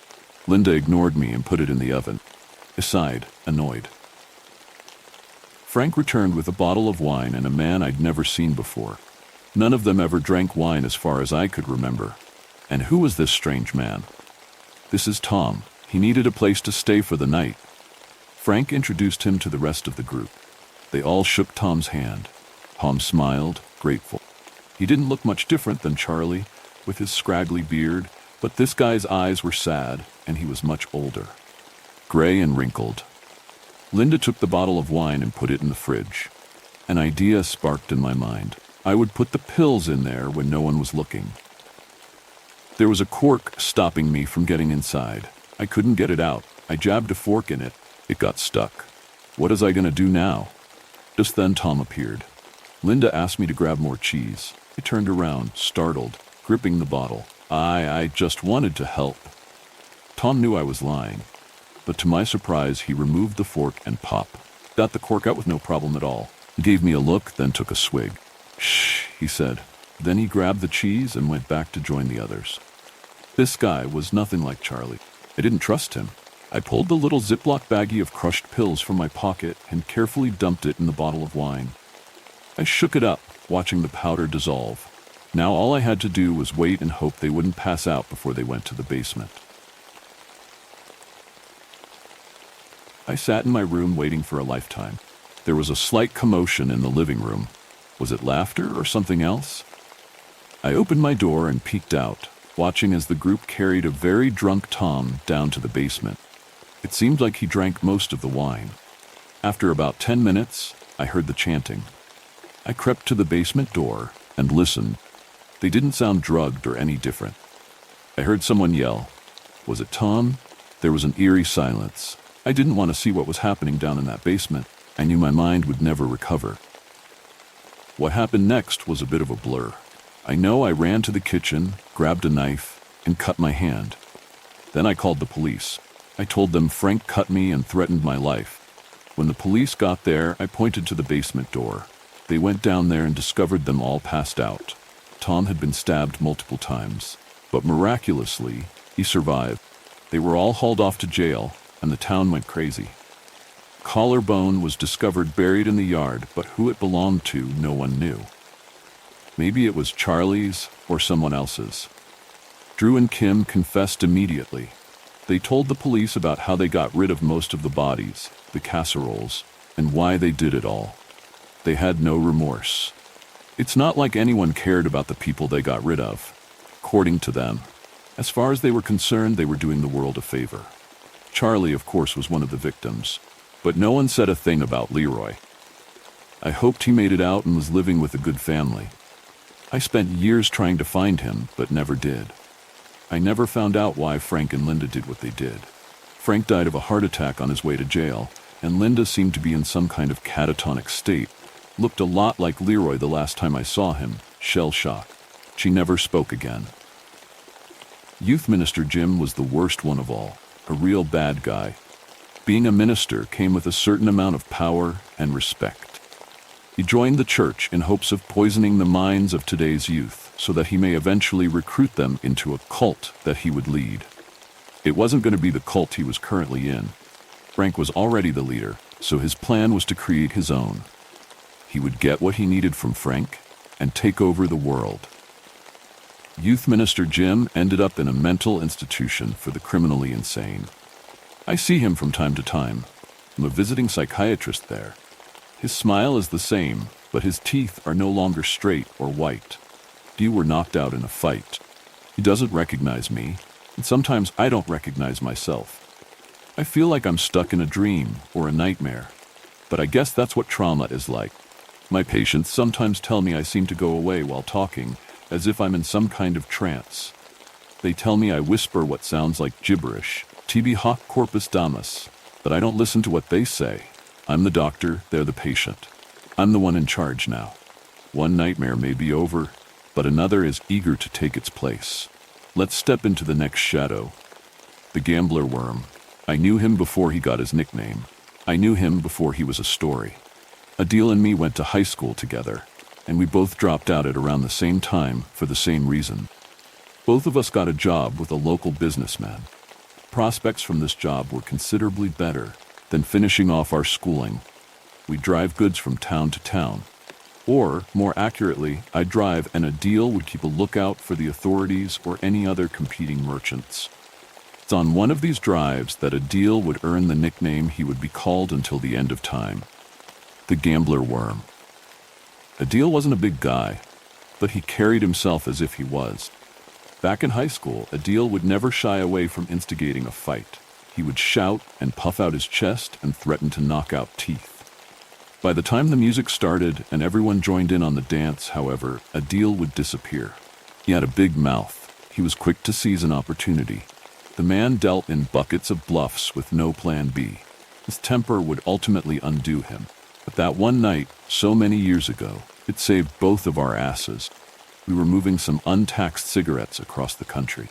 We had been stopped earlier that night, but Adil was asleep. Luckily, the guard who wanted words was no saint.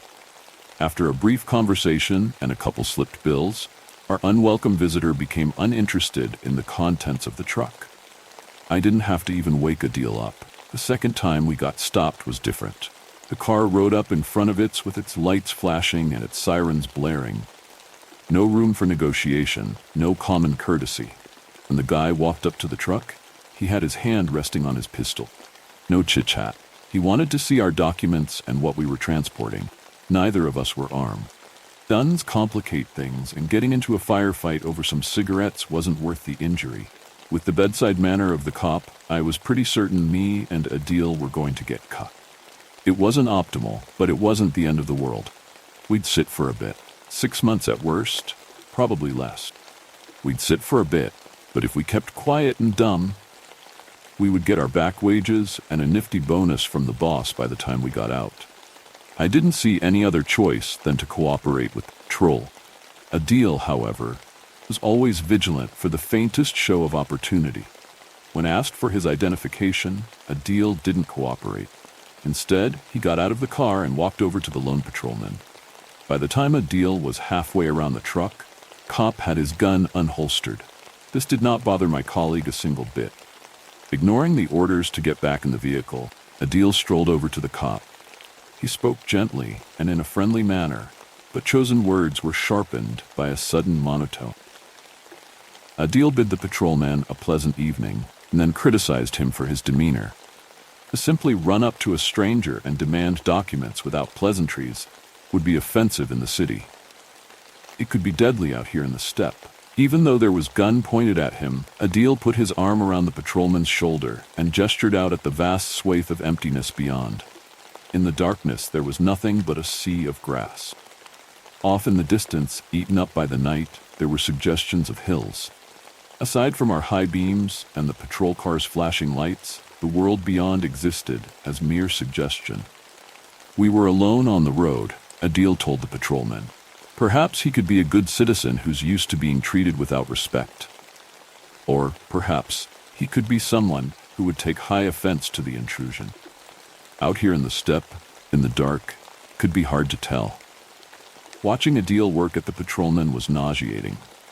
I was terrified the hothead would try to wrestle away at the cop's gun and set us down the short road to prison. He spoke slowly and deliberately, and I spent the entire monologue eyeing the gas pedal. Yet instead of attempting to kill the man, Adil extended his hand to him. To my utter shock, the patrolman holstered his gun. The two shook hands. Adil told the patrolman with a smile that he didn't want to have any other interactions with the authorities for the night. As a goodbye, he jingled his cell phone at the cop. Our guys had a faster response time, Adil said. We were just two kids with a vague connection to organized crime and a truck full of stolen cigarettes. But Adil had the patrolman believing he was lucky to have walked away alive. We could have long been behind bars, or worse, but we weren't. That night, Adil's gamble paid off. Over the years, stories of similar odds would play out in front of the other guys. Combined with his appetite for dice and poker, Adil earned himself the first part of his nickname, the Gambler.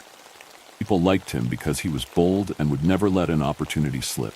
What they didn't know, Adil was just lucky. Adil was just impulsive and lucky, and one day that luck would run out.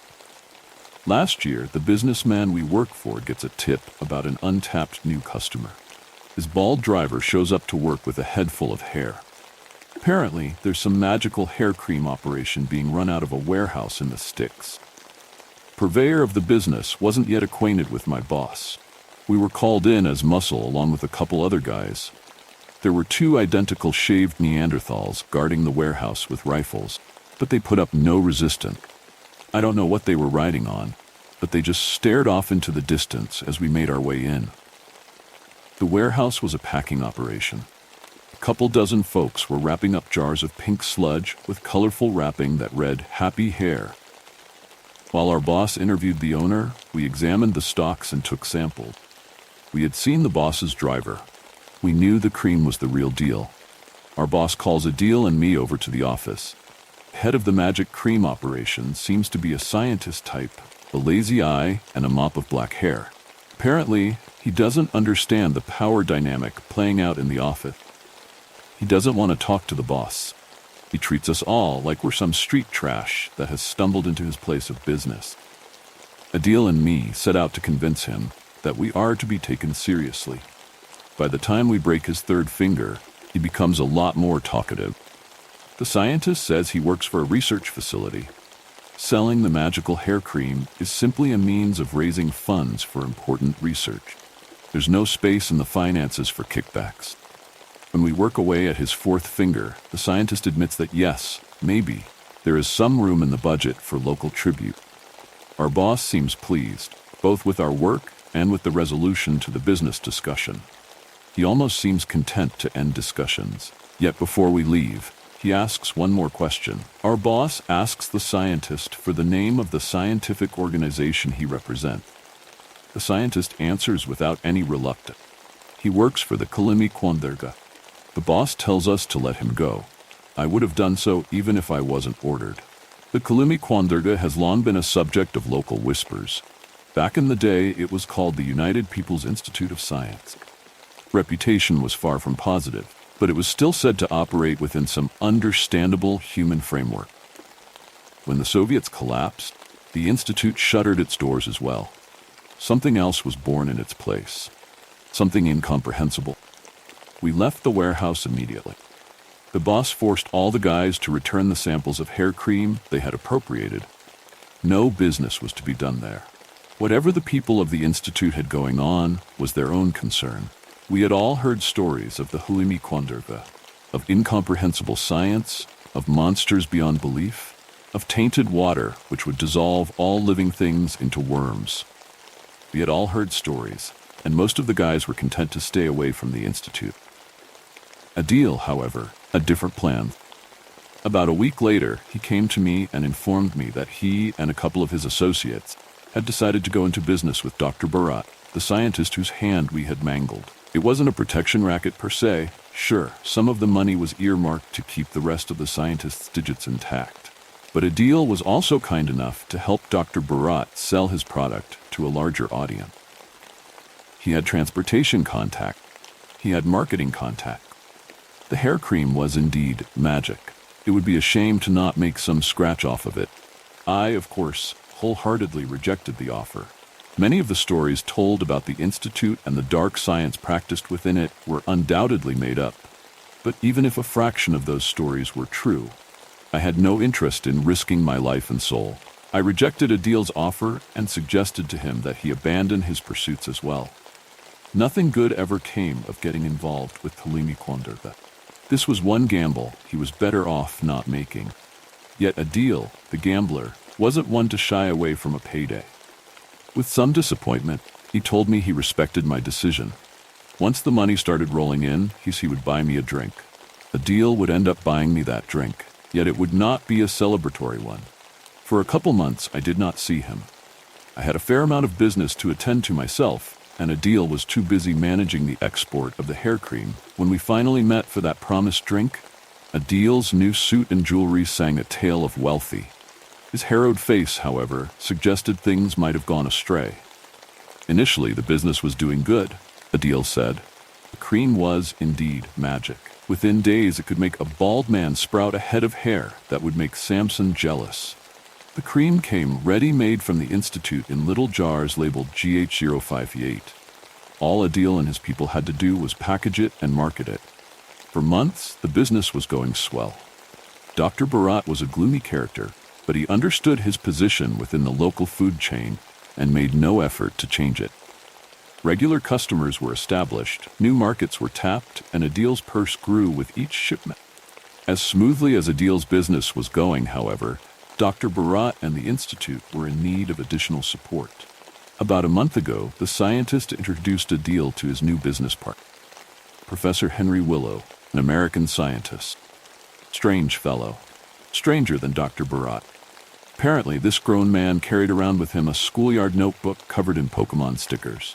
He seemed unenthused about Adil's part in the business and barely spoke to him. Professor Willow seemed to find the lucrative hair cream trade to be a waste of time. He had other plans for the institute, and those plans did not include selling cosmetic products. Professor Willow only showed up to the warehouse once. Dr. Bharat showed up daily, as he always did, for about 2 weeks. Then he, too, stopped coming around. Along with Dr. Bharat, the shipments of the hair cream stopped as well. Adil sent some guys to figure out what had happened to Dr. Bharat and to the magical cream, yet they never came back. Adil had plenty of orders to fill and only half the hair cream he needed to fill them. Left without any answers and a ticking clock, Adil decided to take another gamble. He watered down the hair cream. When he told me he managed to fulfill all the orders with only half the product, I thought myself privy to another tale of Adil's luck. Yet when Adil told me where he had gotten the water to cut his product with, I understood his harrowed face. The United People's Institute of Science was an underground research facility. When it had transformed into the Halimi Kwandarga, it continued to operate underground, yet it needed additional security measures. In 2003, there was an attempted raid on the institute by governmental forces. In order to fend off the raid and ensure the safety of the facility, the Halimi Kwandarga utilized some of its forbidden science. Around the cement shack that served as the entry into the institute, a moat of foul water was created. This water, rumor said, would turn all that touched it to worms. Adil didn't believe any of the stories about the institute, and he had creditors chomping at his heels. With the moat being the closest unguarded source of water, he used it. The shipments left the warehouse without incident, but it didn't take long for Adil's phone to be assaulted by furious calls. There was something wrong with the cream. There was something terribly, terribly wrong with the cream. Among the calls Adil had received was one from a local number. Our boss had heard about Adil's new business venture. He was not happy. Apparently, he had received a call from a certain Professor Willow, who was not happy either. Our boss wanted to meet Adil and some of the other members of the defunct hair cream operation. He wanted to meet them right by the entrance to the Kalimi Konderka. He wanted to meet them right by the moat. I tried to convince Adil to run. I tried to make him understand that he had made a terrible mistake and that his luck had run out. If he were to go to the meeting, I told him, he would not come back alive. Adil listened. His face was sunken and tired, and I guess he, on some level, knew I was right. Yet, when I finished talking, Adil simply swallowed his drink and told me he would give his next steps some thought. I told him to call me once he came to a decision. He never did. Instead, 2 days later, I received a call from our boss. We were loaded in a car and driven well outside of the city. It was dark. No one in the car dared to speak a word. But I could recognize most of the passengers. Everyone was a part of the initial crew that went to the warehouse back when the hair cream business seemed like a lucrative, untapped opportunity. When the cars stopped, we were walked through the forest in the companion of tall men wearing riot gear armed with rifles. Even in the darkness, cut with nothing but a dozen weak flashlights, I could see the foliage around us growing sickly. When all the dying grass and bushes gave way to a clearing of dead earth, I knew exactly where we were being taken. We were being taken to the Kalimi Kundura. In the center of the clearing sat a cement shack. Around that cement shack stretched a round moat of shimmering water. Adil and some of the guys who worked for him were tied up and sitting on the edge of the moat. A tall, bald man in a lab coat, who I presumed to be Professor Willow, stood by and jotted down notes in his Pokemon notebook. As our boss spoke, Adil tried to cut in. The gambler tried to talk his way out of the bad odds as he always did, but Adil's words were quickly quieted with a stern slap. He had warned us not to get involved with the Institute, our boss said. He had warned us, and most of us had listened. But not all. Among the tied-up men at the edge of the moat was some guy who claimed to not be a part of them. He said he was just a resort owner who came upon some hard financial times. He didn't know what he was doing was forbidden or illegal. He said he had learned his lesson. He begged to be let go. He was the first one to be dropped into the moat. When I heard the gurgling screams from the darkness, I wanted to avert my eyes. The boss, however, insisted that we see what happens when one communes with forces best left alone. He insisted we watch. One by one, Adil's associates were dropped into the moat of rancid water. One by one, they screamed, struggled, and finally went limp. One by one, their bodies dissolved in writhing, pale masses of flesh. Adil went last. He begged for mercy, yet his tone of voice made it clear he knew he would be afforded none. He screamed just like the rest of them. He went limp just like the rest of them. He disappeared just like the rest of them. Adil was a lucky man, but one day his luck ran out. But the horrors don't end there. Listen closely to the next tale of terror. After last night, I can no longer go to places alone. Take someone with you. My manager calls to me as she clears the final dining table. I work at a fairly nice restaurant. Steak and ribs is the place's specialty, and mine is liquor. I man the bar most nights. I just finished loading the remainder of the empty bottles, cartons, and broken glasses into a medium-sized crate, hoisting it into a trolley just outside the building, ready to close for the night. What? I call out to my manager. She abandons her tray of glassware and walks over. Take someone with you to the bins. Okay? She returns to her duties before I even have a chance to respond. I look over to the bar. Stanley, who doesn't really talk to anyone, is busy polishing cutlery, judging Abby's attempts at cleaning the coffee machine with snarky jabs. She's not taking his shit, and gives back what he's dishing out. He turns around and Stanley, feeling safe, flips her off. To my right, I watch Rana mop the floor. He's quite focused and a hardcore clean freak, which makes his mopping both calming meditation and serious torture for him. One dirty footprint and I'm finished. Sitting down, doing fuck all is Will. We all hate Will. Even if I asked him, he'd say some stupid shit like, I can't. My mom will be here soon to pick me up. The guy drives. We all know he drives himself here. I scan the room one final time before saying, "Fuck it," and start pushing the trolley to the bins. It'll be quick.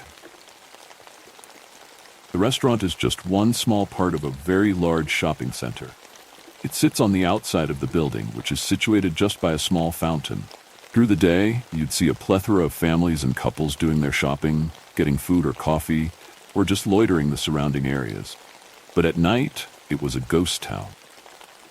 30 meters up from the restaurant is a large metal gate which leads down into a shared disposal area. All of the restaurants use it. It's quite dark down there, and the mix of putrid smells and scampering rats makes for a fairly heinous adventure down the ramp. About 12 trolleys are scattered by the large industrial containers, relics of past bin runs. A single light flickers up on the wall, and beside it, a security camera. Busted, Abby tells me. A couple of teens were seen tossing bottles at the wall, one successfully smashing the camera's lens. Though, instead of running away, they continued to throw them. Very ballsy.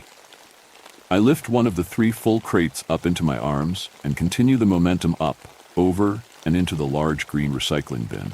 The glass bottles make a jarring crash, delivering an unpleasant ringing to my left ear. I take a moment to orientate myself, the high-pitched squealing sending my sense of gravity through a loop. It happens every time, and yet I refuse to slow down the pace. I toss the crate back into the trolley. Just want to get home. The strange thing tonight is that the sound began to morph. At first, an intense, constant, and debilitating scream. Then it was a light whisper. It was raspy, but had a sweet lightness in its upward inflection. It was comforting in comparison to the short-lived tinnitus. This sound, however, lasted longer, with large intervals between each soothing call. It also sounded like words, or just one word. Hey! I spin my head to the left and jump back a little. Lurking just on the cusp of the light's reach is a rugged man with a face mask wrapped around his chin. From what I can see of the figure, he adorns a green wind jacket with the hood propped up and ripped jeans. On his right foot, he wears a large black boot, the kind you wear after a serious injury. His mouth creaks back and forth between neutral and slightly open, like he's about to say something. Each time, the mouth begins to quiver. Hey! The word escapes his uncertain lips. I pause momentarily and just watch the man watch me. Both of us are in awe of each other. He blinks and I blink. He breathes and I breathe. If he laughed, I'd probably laugh too. I scramble to find some words or any word which could help me escape this endless standoff. And, Claire? He continues the interaction. I can feel myself caught off guard. Only a little bit, before opening my mouth. No, my voice is splintered and I clear my throat. Not Claire. I watch his eyes wander slightly downward. The light flickers and the stranger is momentarily cast into darkness. His face lights up again and he's staring at me, more bewildered than before. He shakes his head. Not Claire? No, not Claire. Sorry. I try to half smile. Oh, the man slowly squats down. Thought you were Claire. He settles his hands over his knees. They dangle at the wrist. I'm supposed to meet Claire. She said she'd be here. I'm sorry. I keep a close eye on him, analyzing the way he sits, almost childlike. There's an air of silent thought. Claire said she'd be here. She did. He looks down, then off to the side before returning to my gaze. You have a phone? I freeze. Again, I'm caught in this awestruck position, and I say, the only thing I can say, what I thought would be best, all things considered. But, stupid. Phone? He rises back to his 6-foot position. You have a phone, so I call Claire. I have her number here. He holds out his hand, opening his skeletal fingers like some sort of malnourished flower. In his palm is a piece of paper, crumpled and wilting. This is Claire's number. If you have phone, I call her. I catch my breath. I don't have a phone, I mutter. No, I don't have a phone. His hand falls back to his side. He doesn't stop staring. His mouth frowns a little. I need to call Claire. He states, I have to call Claire. She said she'd meet me here. I'm sorry. I can't help you. He steps forward further into the light. His eyes are dark and hollow, his face a gaunt and grotesque bust, covered with all forms of dirt and grime. The light flickers, and as the lights come up again, he's closer. About 3 feet closer. I need to find Claire. He steps forward, and I slide my hand into my pocket. He flashes the paper again. This is her number. He scrunches it and makes an audible grunt while tossing it to the cracked pavement. As the paper slips from his crooked fingers, my keys slip between mine. Steps forward. He's about 15 feet away. She lies. He barks and points at me with cruel intention. Lies. His black boot makes a plastic crunch as he steps forward once more. He's 12 feet away. No, I didn't. I didn't lie. I tighten my grip, each knuckle armed with its own miniature dagger. Again, she lies. Another step, much larger. I shuffle back and bump the trolley, causing it to rattle a sinister melody alongside the chattering of dirty bottles. I am reminded of my poor choices. Where does she go? He looks around himself, almost searching for something or someone. She tries to run from me. Why does she run? Why? I am 2 seconds away from throwing a flurry of sharp, key-shaped punches when he abruptly stops. He just stops. No more steps forward. Just looks right. His expression is dumbfounded and rigid. I can hear him muttering something. He's unintelligible, Quintitia. He looks left. He shakes his head, then looks right again. He shakes his head again and lets out a grunt. He peers downward, his eyes navigating the pavement. He looks up at me, one last time. Okay. Bye, not Claire. Without so much as a hint of hesitation, the nightmare nonchalantly hobbles back into the shadows. I hear his footsteps trail off into the inky black, off past the edge of the building. Slowly, they dissipate into nothing. The altercation only lasted minutes. The only thing audible was my breathing, which found a sharp edge on its way in and out of my lungs.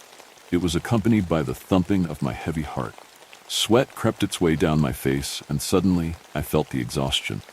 Once I'm sure I'm alone, I finally release my keys and start to cry.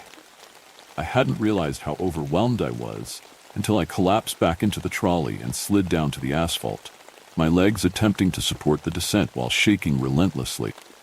I whimper into my shirt, the fabric soaking a startling amount of water. I think I sat there for nearly 10 minutes just consoling myself, while simultaneously keeping an ear out for a plastic limp. After wiping away any last tears, I slide myself back up, using the trolley as leverage. I turn to face the remainder of my assigned task. 100 different reminders to what led me here. It all feels so surreal to go back to this after what just happened. I turn back around and stare off into the abyss. I worry that if I turn around just for a second, he'll be back, just on the cusp. I look down. Paper. I hesitate for a moment. I look forward. I look down. I quickly move to scavenge the paper, swiping it from the ground before returning. I check the dark again. The paper feels damp and looks stained with God knows what. I unravel the parchment and inspect the contents. There is a phone number on here, although it is hard to make out. I spend a few minutes deciphering the puzzle, and I see 0467895. What? I think to myself, what the fuck?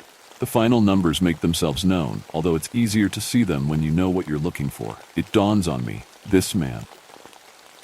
He had my number. My real phone number. This is actually my number. Where the fuck did he get my number? Suddenly I hear footsteps sprint up behind me. I aggressively grip my keys once again and swing them to my assailant. I let out a shuddered squeal before spotting my manager as she jogs down the ramp. I ease up, dropping my fist back down. My manager slows down from a jog to a walk and joins me in the lot. She looks me up and down. She can see my misty eyes and trembling hands. She spots the keys. She sees 2 full crates of rubbish. She drops her head. I can sense the "I told you so" incoming. She looks into my eyes. What did I tell you? She sighs. I said to take someone with you, Claire.